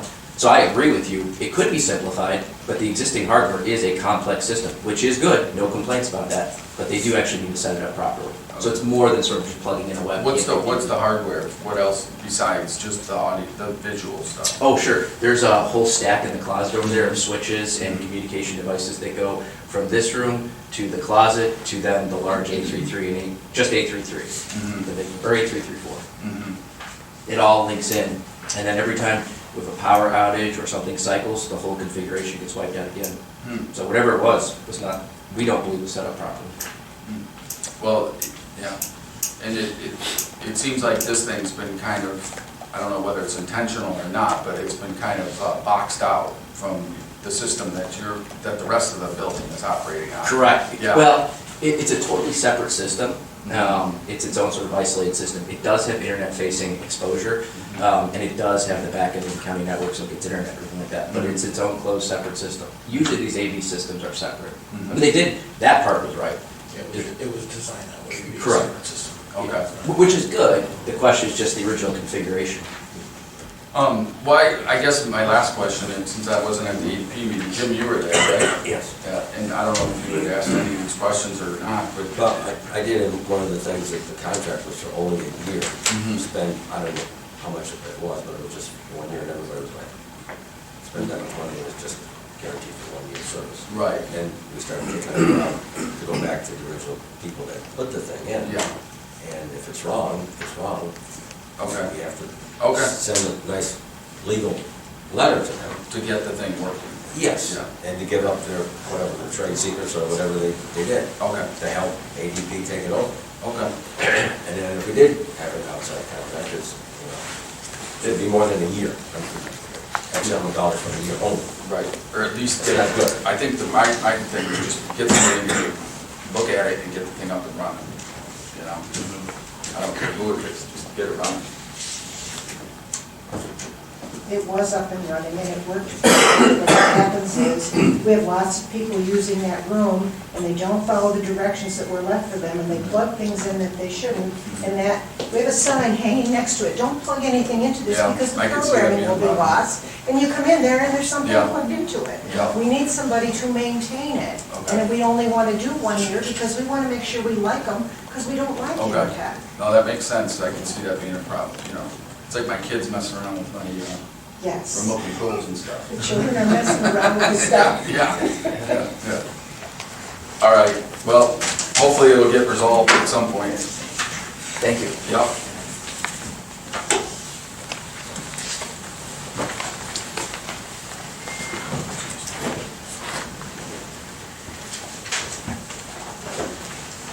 I'd like to say good morning. Hey, Not sure if that applies. it's not morning yet? Still morning.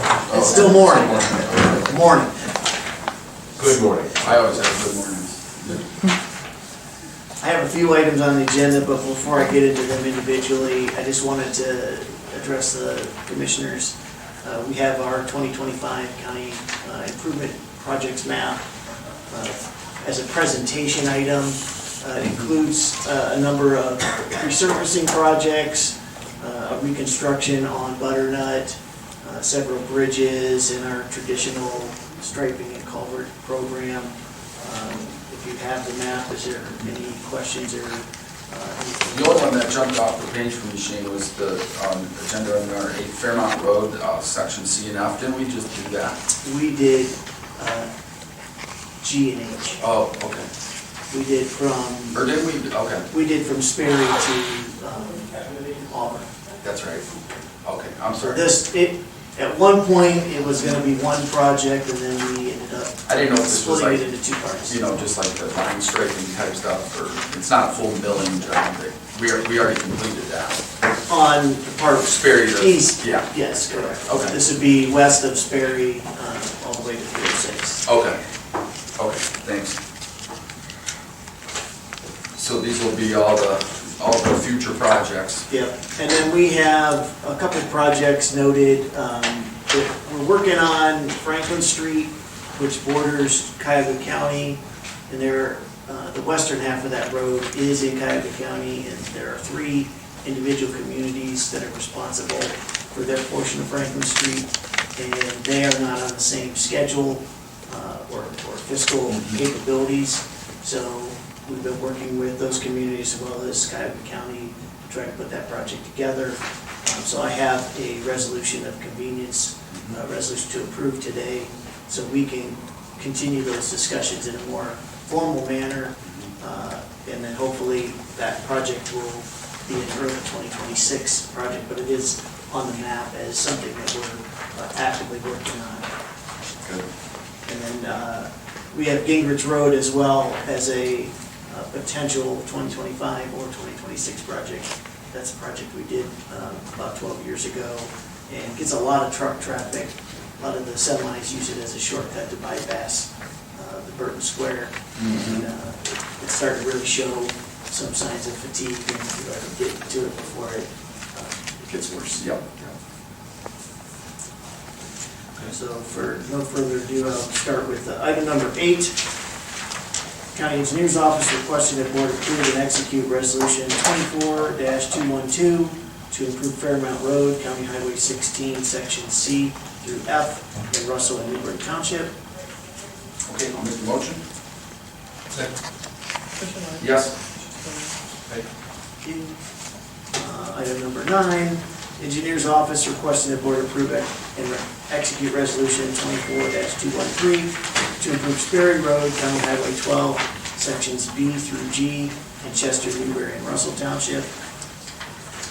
So moved. Second. Commissioner Levesey? Aye. Commissioner Spillier? Item 10, County Engineer's Office requesting the board approve and execute resolution 24-214 to improve Gingrich Road, County Highway 34, section A in Burton Township. So moved. Second. Commissioner Levesey? Yes. Commissioner Spillier? Aye. Item number 11, the Engineer's Office is requesting the board approve and execute resolution 24-215 to improve the replacement of Aspen Road Bridge structure BR 0191-03.21 in Bainbridge Township. I'll make that motion. Second. Commissioner Levesey? Aye. Commissioner Spillier? Aye. And lastly, item number 12, the Engineer's Office requesting the board approve and execute resolution 24-216 to improve various sections of county roads by applying pavement markings for the year 2025. So moved. Second. Commissioner Levesey? Yes. Commissioner Spillier? And just for the board and those listening, the remainder of these projects, we have already done our first resolution. These were the final to complete the project list for 2025. Correct, yes, they look familiar. And as far as your overall budget and how these will all fit in, how comfortable are you with that?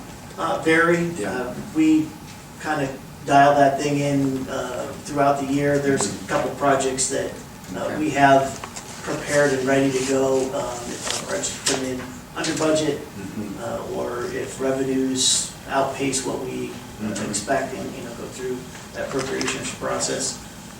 Or Vice versa. if they run a little heavier, then we can push those out to the following year. We're kind of ready to absorb or deflect as needed to manage our fiscal responsibility for the year. Well, again, I probably won't see you again until next January or so, but, as far as, just want to compliment you.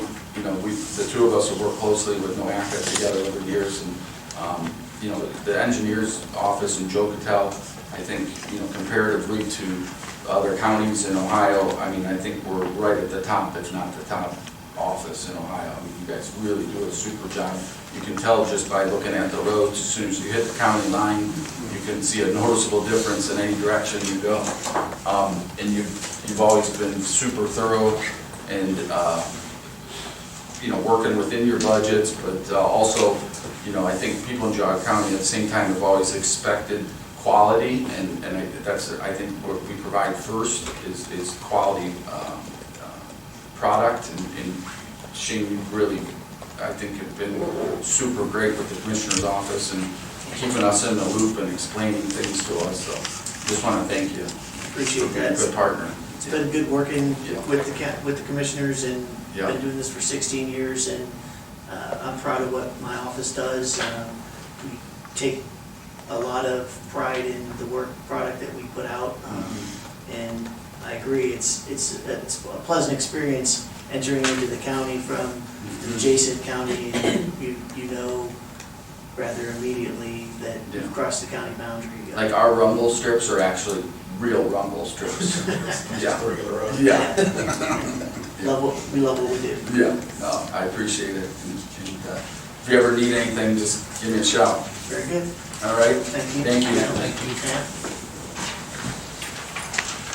you. Good job. Thank you.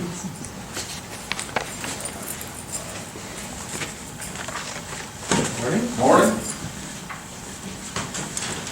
Item number 13, I don't know if this is the current updated, but we talked about this with Christie. This is just an upgrade to the video visitation in the jail. This is all through, it's a contract for CPC Communications. Inmates can talk to their family members or whatever, and it's at no cost to us. And in fact, when they do that, they get charges fee, and then the money comes back to the commissioner's office. I would imagine this all went through ADP. Yes. Okay. And their wall-mounted devices are working, yours are working? Well, this is the upgrade so that we make sure it's Okay, working. okay. So this is like operating Yeah. system 2 to operating system 10. So Okay. whatever the system they need to do to keep it up and running. And with the Yeah. new, where we're cutting that one Yeah. room down and creating the new offices, might as well get it all done at once. Sure, sure. Yeah, I remember when you brought this in a few years back, right? Yes. To get this installed. Yeah. Okay, very good. I'll make that motion. Second? Commissioner Lyle? Yes. Mr. Lyle? Great. Thank you, sir. Thanks. Yep.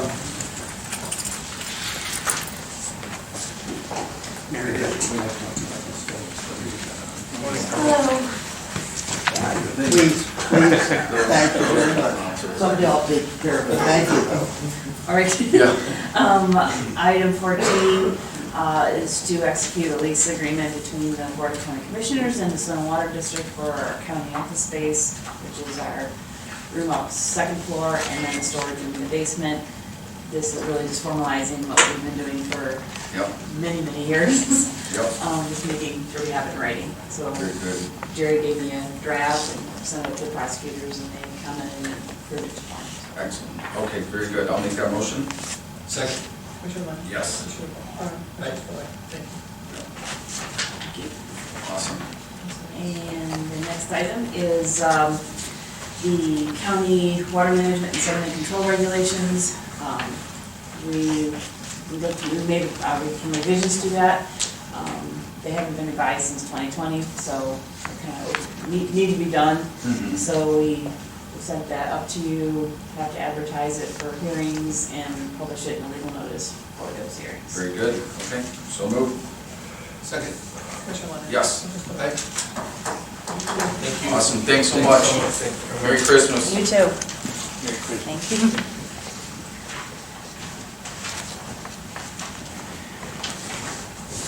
Morning. Great, great. All right, I got 16 and 17 today. First one, we're requesting the board award the bid to Major Waste Disposal Services for the 2025 through 2028 non-hazardous waste removal services and the not to exceed amount of $118,766.60 as they are represented the lowest and best bid. Okay, and this is for the entire county? Correct. Okay. Yep. Okay. Great. And how did this compare to the years previous? It came out to, I think, 2.8% more Okay. than the last contract. It really wasn't significant. Okay, and same vendor? Yeah. Oh. Yeah, thankfully, I didn't want to have to Okay. swap dumpsters everywhere. Okay, very good. Appreciate it. Just to be clear on that, Yeah. this is for all the county facilities throughout the county. Right. Not for, I don't want the press to report that you guys approved the sewer. Oh, for the entire county? The entire county. Right, no, yeah, for county. For the county, I was going to. Yeah, yes. right. Yeah, very good. Yeah, I'll make that motion. Second. Commissioner Lyle? Yes. Commissioner Ford? And just real quick, at 470, what's the situation up there right now as far as waste removal and then also the recycling? Or do they still have all the containers up there like they did before? Yes, the containers are still there. Yeah. I'm not too sure what the situation is there. Glenn Yeah. typically handles that. Yeah. But the 3 dumpsters over by Building 1 on the other side of the parking lot, Mhm. they're on this as well. Okay. But they can be removed in the future. Yeah, because I know there was discussion about, removing those and transferring it over here, right? No, at this point, they're still there. Okay, Because they were talking to Jennifer, they were looking for possible another location in Oh, the city. oh, closer to the Yeah, city? Okay, if when we get rid of 470. okay. And it is in the agreement that we have with them that Okay. they can be removed at any time. I think, and I don't know, Glenn, and maybe you know, but there was a lot of, there was some issue there with people coming up and dumping. There was a lot of that, and then we'd end up, or you guys would end up having to go jump in the dumpsters and sorting out the garbage versus the recycling. Yeah. That shouldn't be stuff that we're putting our man hours and our maintenance man hours into doing. Yeah, Sure. I agree. Yeah. We haven't had that issue too much recently. Okay, that good. I've heard of. Okay. But, yeah. So we're being clear with that. I know there was a period there where it was an issue. Yeah. But, okay, good, appreciate it. Thank you. And then number 17, we're requesting the board award the bid to Air Force One for the 2025 through 2028 Hill HVAC maintenance services in the not to exceed amount of $156,154 as they represented the lowest and best bid. Okay, great. So moved. Second. Yes. All right. Thank you very much. Awesome, thanks for your work. Yeah, appreciate it. Yeah, you too.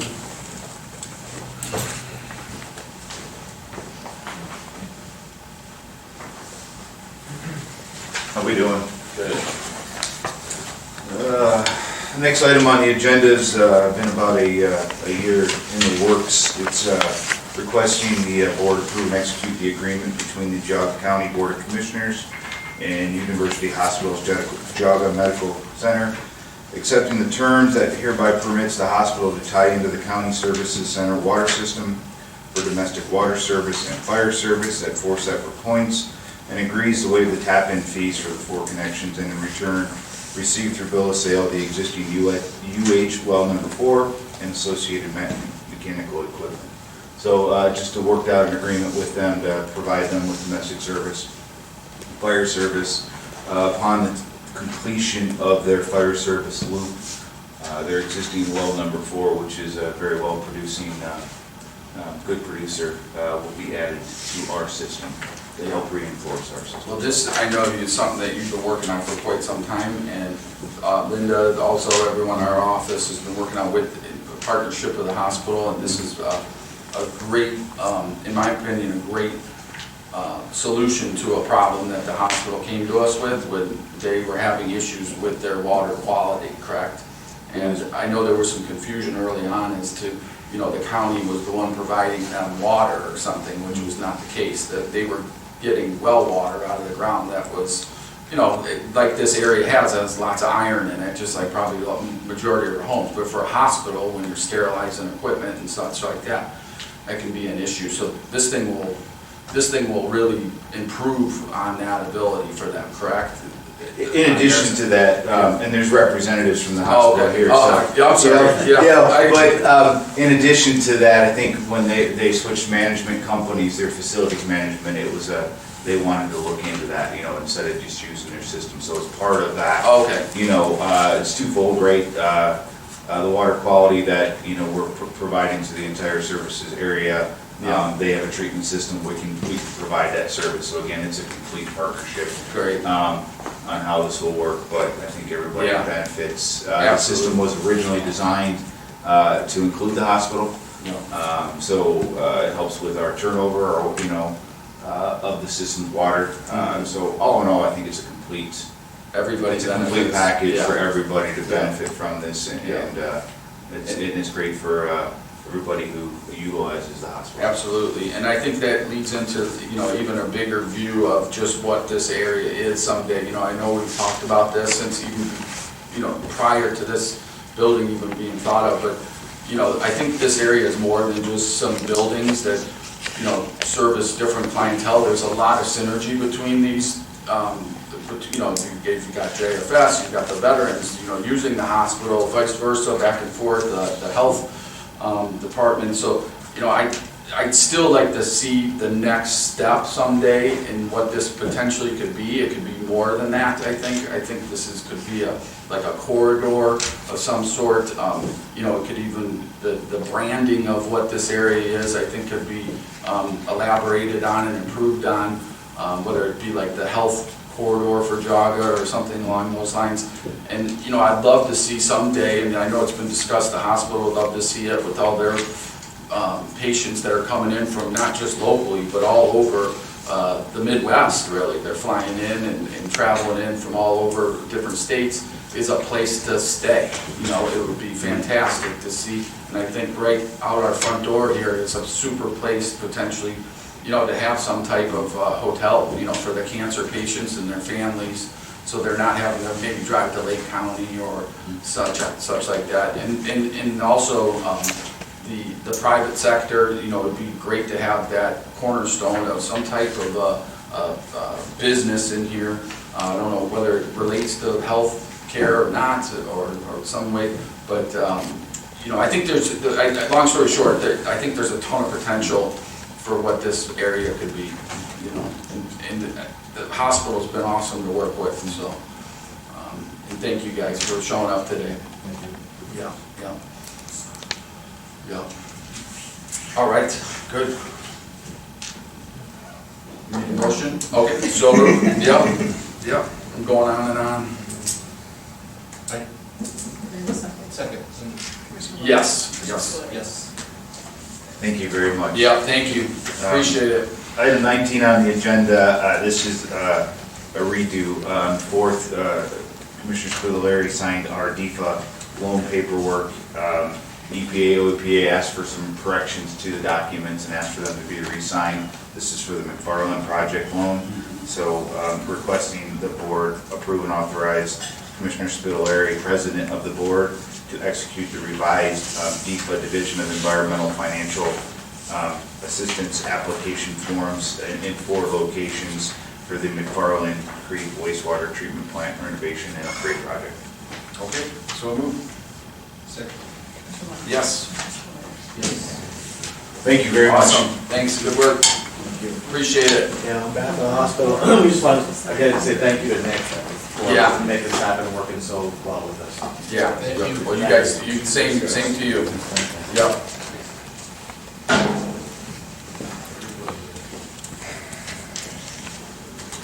Morning.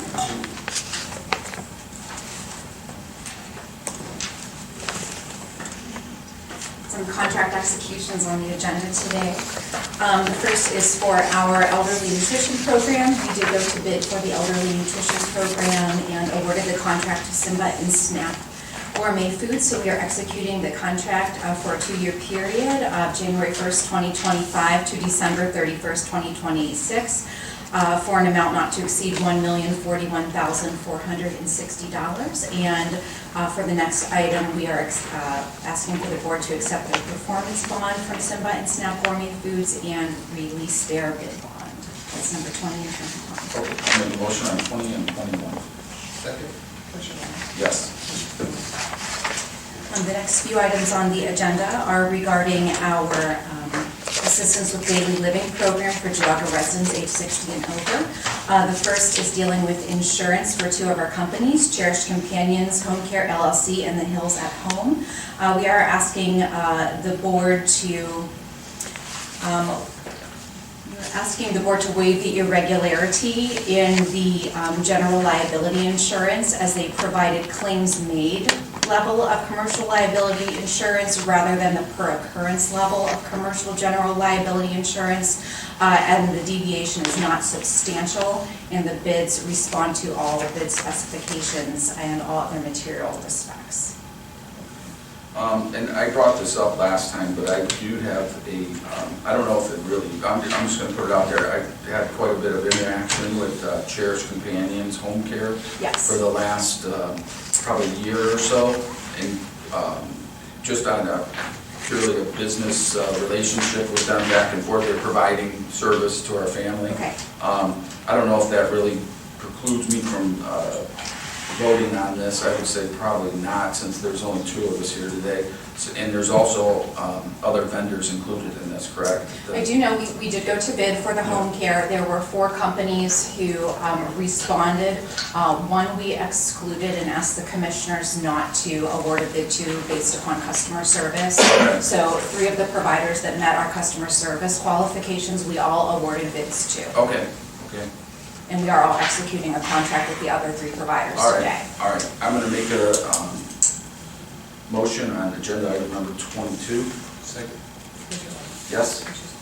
Okay, thank you. The rest are contract executions for the 2-year period of January 1st, 2025 through December 31st, 2026 for the Assistance with Daily Living program. The first is Call Care LLC for 5,768 units with a reimbursement rate not to exceed $184,576. And we're further asking with the following agenda item to accept their performance bond and release their bid bond. Okay, I'll make a motion for 23 and 24. Second? Yes? Following is to execute the contract agreement with the Hills at Home Incorporated, doing business as Own and Family Living at Home, for the 2-year period of January 1st, 2025 through December 31st, 2026 for 4,368 units with a maximum reimbursement of $139,776, and also accepting their performance bond and releasing their bid bond. So moved. Second. Yes. And then following that is to execute the contract agreement with Cherished Companions Home Care LLC for home care services for the 2-year period of January 1st, 2025 through December 31st, 2026 for 14,864 units of service at a maximum reimbursement rate of $475,648, and also accepting their performance bond and releasing their bid bond. Okay, again, I'll just mention that they provided service to our families. So moved. Second? Yes. The next 2 items are executing the lease agreements for our Bainbridge and Middlefield Senior Center. Both the Bainbridge Community United Church of Christ as well as the Middlefield the Middlefield Village were wonderful to work with and negotiated lease agreements with me wonderfully. The first for the Bainbridge Community United Church of Christ for a 5-year period of January 1st, 2025 through December 31st, 2029. Year 1 will be at a rate of $13,440. The next 2 years are going up 4% each year, and the following 2 years are increasing 5% each year. That is a much better rate than what they initially proposed, so I'm very pleased with that. So that is number 29. And really at 4%, we're not talking about a ton of money. That is absolutely correct. Yeah, okay. They came down quite a ways from where we started. Okay, very good. So moved. Second? Yes. And in number 30, the Village of Middlefield followed the exact same suit with their presentation. We are starting out year 1, $14,280 a year, and for year 2 and 3, they are increasing 4% each year, and for year 4 and 5, they are increasing 5% per year. Okay, very good. So moved. Second? Yes.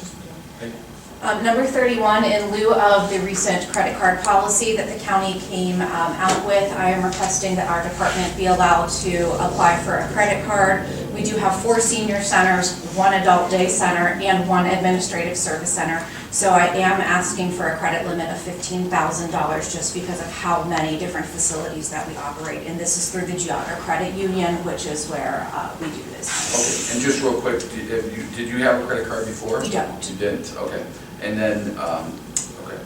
And with, how many cards are gonna be issued? So I'm looking for 5, 1 at each senior center location in my adult day center and my West Geauga Senior Center. They share a space, and then 1 here. So that way I don't have to run all over the county. Right. We do have a locked safe where we keep all of our materials, cash when we receive things. So we do have a good cash handling process in place. Okay, and an example of, like, say, maybe an emergency where you would potentially need to do something like this. So right now, most of our purchases are planned. Even when we go to Marks and use vendors, we use our purchase orders and we use our budget allowances. But a good example of an emergency is when your food vendor doesn't show up because the weather's too bad. And now you have to figure out how to do meals for your senior center for lunchtime. So that's a good example of an emergency that we have had before. Yep, yep. Or like, hasn't there been some power outages in the past where you've had people come in and... Yes, we have. Stay, yeah.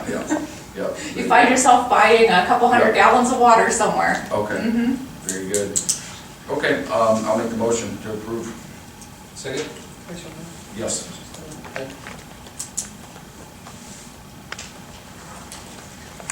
And now I was requesting that the board move into executive session for the purpose of discussing the compensation of public employees.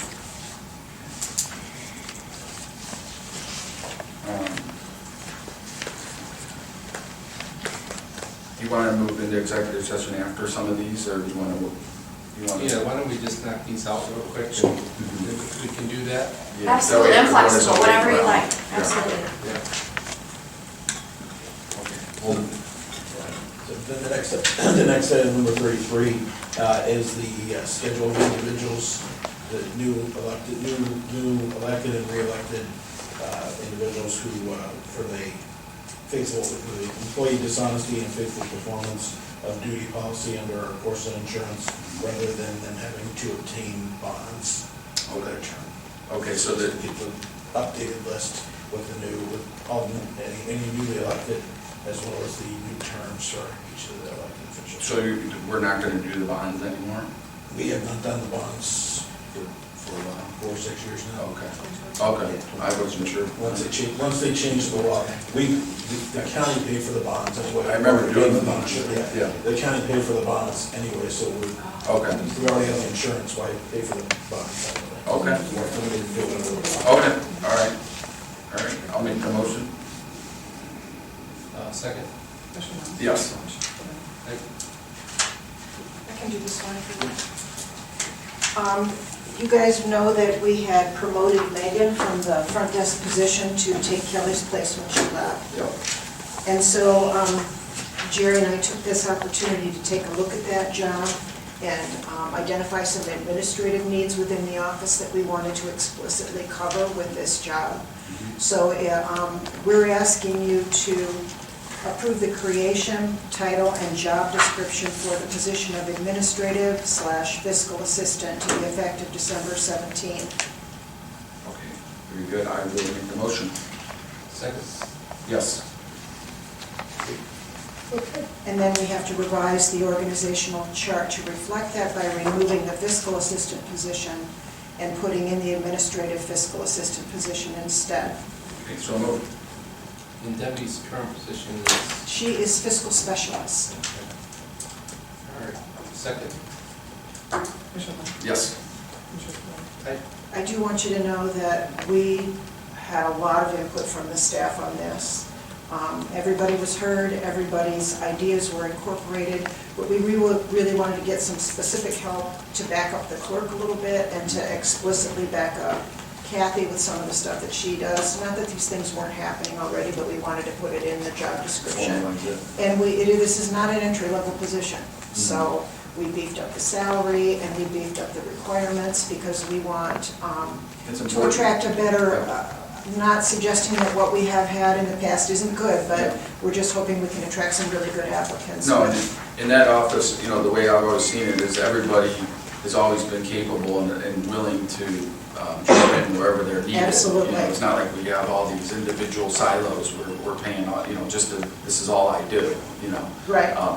You know, for the size of the county we have, I think we have a pretty conservative staff to run the commissioner's office, frankly. Yes, when you consider how much you guys have to decide about and how much effort it takes to prepare all of that. I mean, Christie, like all the stuff that comes flying at you week in and week out, you know, I don't know how you can. She turns on a dime and I know it drives her nuts, but she does it. Yeah, so it's, I mean, you've gotten very good at it for sure, but, you know, I think this will, like you said, formalize that. Yeah. The Commissioner's Office is also requesting the board to grant permission to advertise for this new position internally for a period of 5 days. Because of the timing, being at Christmas time, we thought we would do an internal first, and then right after the first of the year, if we don't get an internal candidate, then go out. So that's what we're requesting. Okay, all right, so move. Second? Yes. It may be worth noting, if it's important to you, that Jerry asked that I would be the person in charge of this position and how this thing is carried out. I promise you it will be done to your satisfaction. Very good, I know it will. Thank you, appreciate it. Yeah. So I guess before we go into executive session, and I know we've lost most of our people that were here, but I just need to say, like, with what transpired today with the dog warden is somewhat disappointing to me, because it was I don't think that this was the venue that this should have been listened to, and this is something that you know, Jim is not here. I'm sure he's probably at some other photo op right now, you know, to get his picture taken, and it disappoints me that you know, this is something that you know, if this was such a big problem, we should have been kind of given a heads up on this, and to be basically put in this position, and whether Matt is wrong or right in this, I felt like this was more like a setup. court proceeding than a situation of a you know, process that we were doing here. You know, I'm not a judge, I'm a commissioner, and I'm not here to find, you know, to find somebody guilty or not. And it's a situation where we need to listen to the facts. And it's just, I wasn't happy with what took place. And this wasn't this was not the stage to do this. And I hope this does not occur again, because it was something that I believe was pre-set up with an agenda that I was never made aware of, and I would imagine you probably were not made aware of. Tim, No. you probably weren't made aware of. And Jerry, Christine. Neither were we. We were So- just asked to put it on the We agenda. were just asked to put it on the agenda. You know. He texted me, he wanted to change what he had on the agenda, Right. and then this morning came in and changed it back to Right. what we really, Right. went out as. Yeah, and I think that there's, you know, I think that we have to be very careful too on how we tread in these situations, because, you know, people are given the ability in the position of due process and not to be, you know, bombarded with these accusations that we don't have the ability. I don't have no facts here to be able to look at this to say one way or another, and it wasn't a comfortable position for me to be here to listen to this, and I felt that Matt handled himself extremely well, given the fact that he gets, you know, pretty much ambushed by, you know, by a number of people. And I understand that there's situations and scenarios out there that are not, you know, that may have some questions to them of how the process are, but I think that the law, and I can tell you this based on my other position, you know, as a chief deputy in the sheriff's department in Portage County, is that our guys collect dogs and take them to a temporary holding facility that we have arrangements with our dog warden, because we understand that our dog warden cannot work sometimes all of those hours. The workload does not suffice the cost of what it takes for the few calls that they will get during those morning hours. We have taken it upon ourselves to basically take the dog, and we have designated spots that we leave paperwork for what the dog is, and we communicate with the dog warden in the morning regarding this. I'm not saying that that's good, bad, or indifferent, or that's what we should be doing here, but I can tell you that we make concessions to work with our dog warden there, and I'm involved in those decisions, and I'm involved in an agency that's much larger than this agency here. And we handle a lot more square mileage, and we handle a lot more dogs than they probably do here. And so it's just a situation where I think that this is an unfortunate situation, and I think that, you know, the directors of our departments try very hard to do a good job, and I don't want that to be misrepresented to people of what our directors do, because they do commit a lot of time, energy, and to wanting to do the right thing, to be able to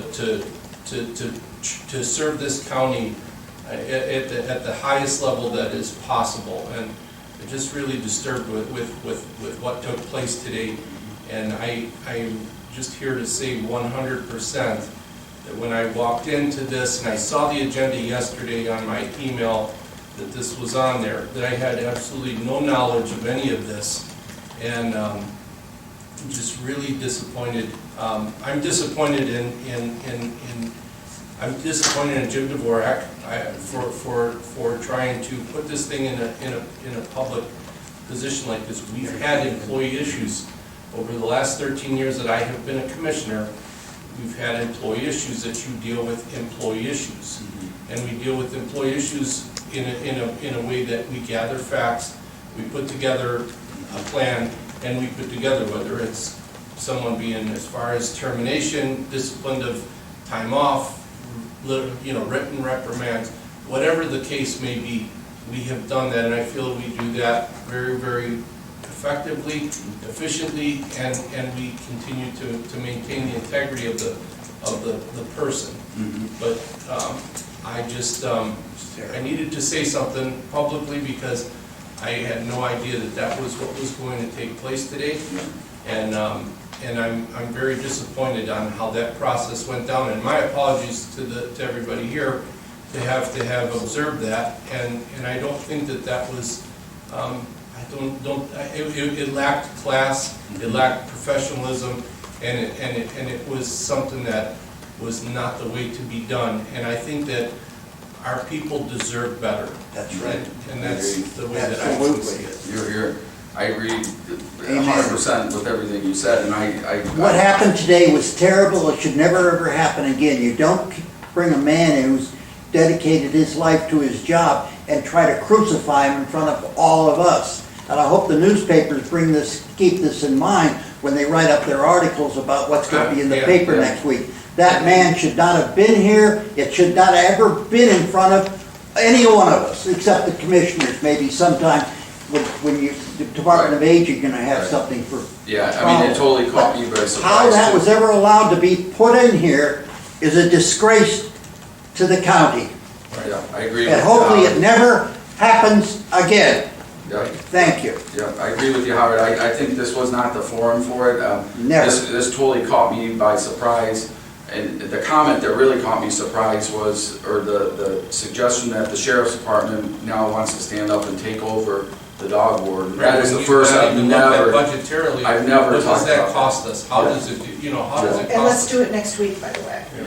Yeah, I mean, I've never heard that. I know I've heard different scenarios over the years where, Matt has felt that it is not within his statutory ability to go possess a dog, and there's been question as that, and it sounds like there's some struggle as far as what the legalities of it are. And that's where, as a county, we need to work together and not sit there and point fingers at each other saying, no, it's not my job, or it's your job, or, but this 100% felt like a setup. And just for all clarity, I said it to Jim as he was walking out the door. I said, I just want to tell you, this was not the forum for this. You should have not done this here. If you wanted to call a meeting between, one of the commissioners and the other participants in this and look for a solution to a problem.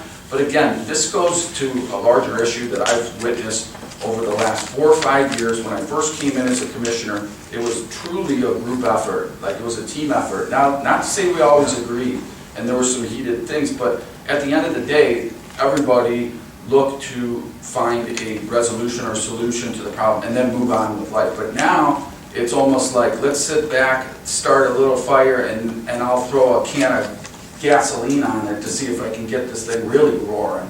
And I'm gonna come in and act like the hero or something. It's just been unacceptable, I think, in large part, without naming names. I think people can read between the lines what I'm trying to say. But there has been a just unprofessional level of, and all the public sees, they don't know the intricacies of what we're even arguing. All they see is government arguing. That's all they see. And it's a bad reflection on Geauga County, and something needs to change because it has really gone in a direction where, publicly calling out employees on a just matter-of-fact basis with no backing behind it. It's happened multiple times, whether it's our maintenance department or our office staff or our county administrator or whatever. We're all grown-ups and we can take constructive criticism, of course, but there's just too much of the games. It's just do your job and stay in your lane and focus on the big picture, To that point of trying to solve problems, since we had that meeting with the sheriff, Matt has been working on trying to create policy to do what the sheriff wants him to do, but not put the county into a legal issue down the road. Like, if we take a dog that he's not supposed to take, and that dog, something happens to that dog, that's gonna be on the county. And the property owner's not gonna be suing the sheriff that owner is going to be suing the county. Yeah, and another thing that it struck me that I heard is, well, it's based on common sense.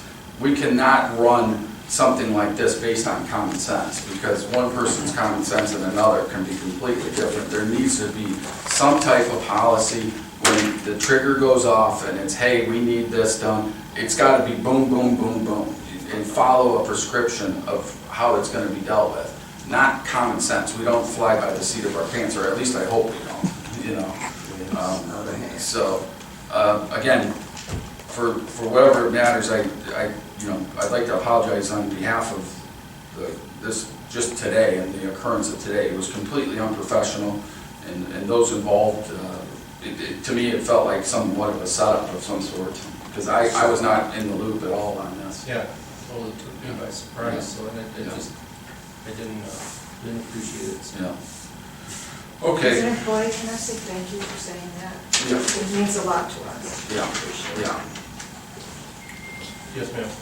Can I ask, what do you think the setup is, or what's the intention behind the setup? Nobody knows. I mean, you heard it, I don't know. You heard it, I mean, you heard what I heard. This is, Right. this is the first time that I've heard, this come up, so, and then all of a sudden, my whole thing is that, Matt is basically, and I guess kudos to Matt. He obviously, took it upon himself to have some data, obviously, that he was able to bring of actual, emails and correspondences of questions that he's asked and didn't get responses. He's got it in copies that he's contacted, prosecutor's office, and they basically did not respond to him. And, so I think that there's, what I basically took from this is that there's a whole backside of this, of whether it's political or whether this is personality, but, I can tell you that I have not been made, I have been made aware of some of the situations where the sheriff has requested certain things to be done where there's calls for dogs to be taken out of homes or taken out of vehicles or taken this and taken that. And to the best of my knowledge, when those concerns had come up, Jerry had addressed that with him and they were working for a better resolution. And, and I don't know, I didn't get into more of this of these other bites and stuff, but if the timelines are what the dog warden is saying, according to what, if those are true and correct, then what is the real story, So I guess at the end of the day, I don't know what the setup, if you call it, is, but it's a situation where I feel like, this was very obvious and very, the sheriff was here specifically prepared to discuss this. The prosecutor came here to discuss this, and Jim Dvorak requested this to be put on the agenda. So they obviously knew what they were doing. I had no idea or no briefing prior to this of what the actual discussion was going to be until the agenda came out, basically, that I saw that it was here. And I just basically assumed that it was just the monthly canine reports or dog warden reports that we normally get every month. And that's what I just assumed it was going to be. Not that, this was going to have an exchange in here of performance of a job, that at the end of the day, as commissioners, we should be making that determination and gathering facts on that, not doing it in a public setting here, in a situation where it was basically somebody, was put on the spot like this. Well, again, this is not the first time publicly employees have been, chastised, accused, or assertions made against them publicly. Yeah. But it hasn't been done in the commissioner's setting like this today. To the best of my knowledge, and I come to most of these meetings, ladies and gentlemen, it's never happened in one of the, and I've been coming here 10, 12 years, haven't I? Yeah. It's never ever happened again, and hopefully it doesn't happen again in 2025. And my other position too is I'm hopeful that it doesn't you know, what happened this morning does not put us in a liable position also. Absolutely. You know, because there were a lot of exchanges of things that were said that, you know, I can't defend. I can't, and I can't, you know, this was something that I had absolutely no knowledge of. And so I guess, you know, I needed to apologize to everybody because you know, I know there was some high emotions, some foul language that came across also, and you know, but I just wanted to apologize to everybody because that's something that I didn't expect and I never had planned, nor did I have any knowledge of that, and I apologize. So. First of all, thank you for that apology. Do we know, I know that Mr. Dvorak asked to have it put on the agenda, but do we know who instigated that? Did they come to him, or? I mean, I don't know, but I mean, it's pretty obvious when, you know, everybody, you know, when he basically, you know, had, you know, like literally requested. Why did he leave the meeting? So, Ralph, why did he take off? I'm sure there's a camera somewhere for him to take a picture at, so, and I don't know. Well, he better be prepared for some good questions coming up next year. But at the end of the day, I just wanted to make sure that I apologized to everybody because I did not. You didn't need to apologize. Everybody has to apologize. Dvorak should be here apologizing. Well, and I think that the big thing that I can tell you is this, is in the dog community, people absolutely love their animals, whether it be dogs, cats, horses, you name it. People love their dogs. Matt has an enormous passion for saving animals. We could see what he basically said this morning. You know, he's trying to save dogs from being killed in other counties and being killed even in other states that I wasn't even aware of that was happening. But I also know that he's been very engaged in trying to raise money to continue to keep his services going there. So, but what I will tell you is that I am sure that our phone will be ringing off the hook because he has a tremendous amount of following in this county and a lot of people that really appreciate the efforts that he has done to try to keep a lot of these dogs alive. And I just, you know, I don't know what the answer is, and I just feel that this was unfair to you guys to have to experience that, and once again I apologize. Thank you, Judge Ralph. Trapp, how are you? And Tim, thank you for being too. at our meeting. I'm fine. You're first and I come periodically. They're like this every week, they're like this. It's exciting. Yeah. It's a lot more exciting than Board of Appeals arguments. But I wanted just I'm here to follow up.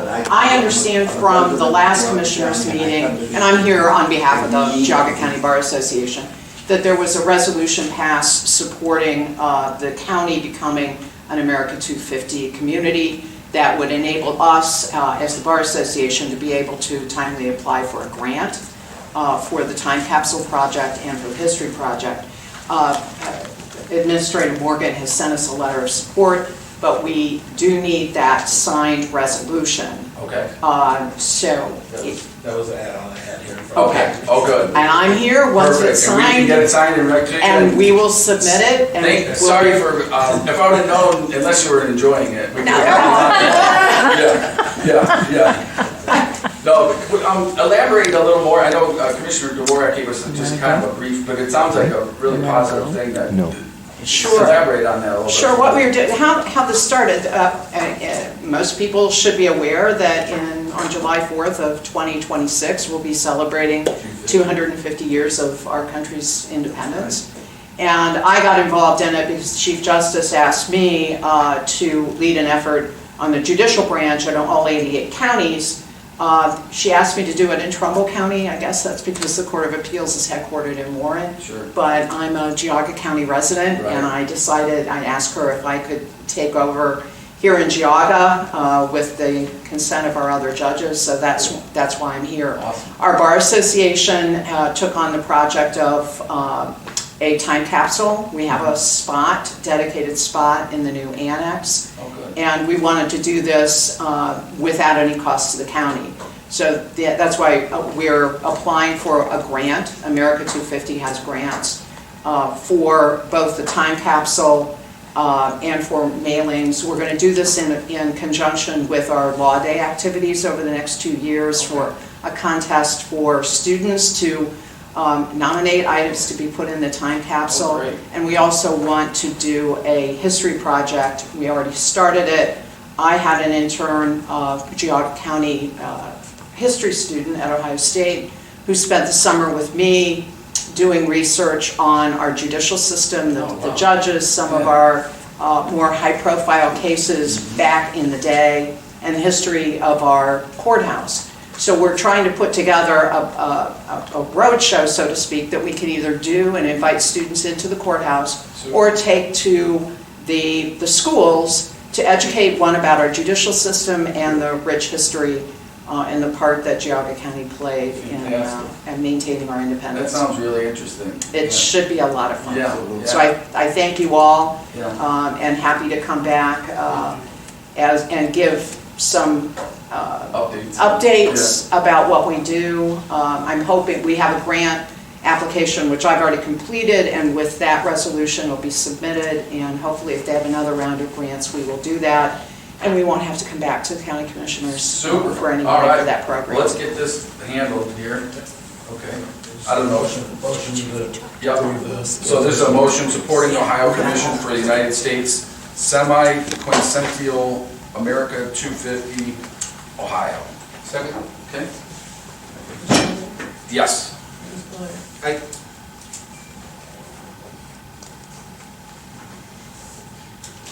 Who got the cookie? Howard.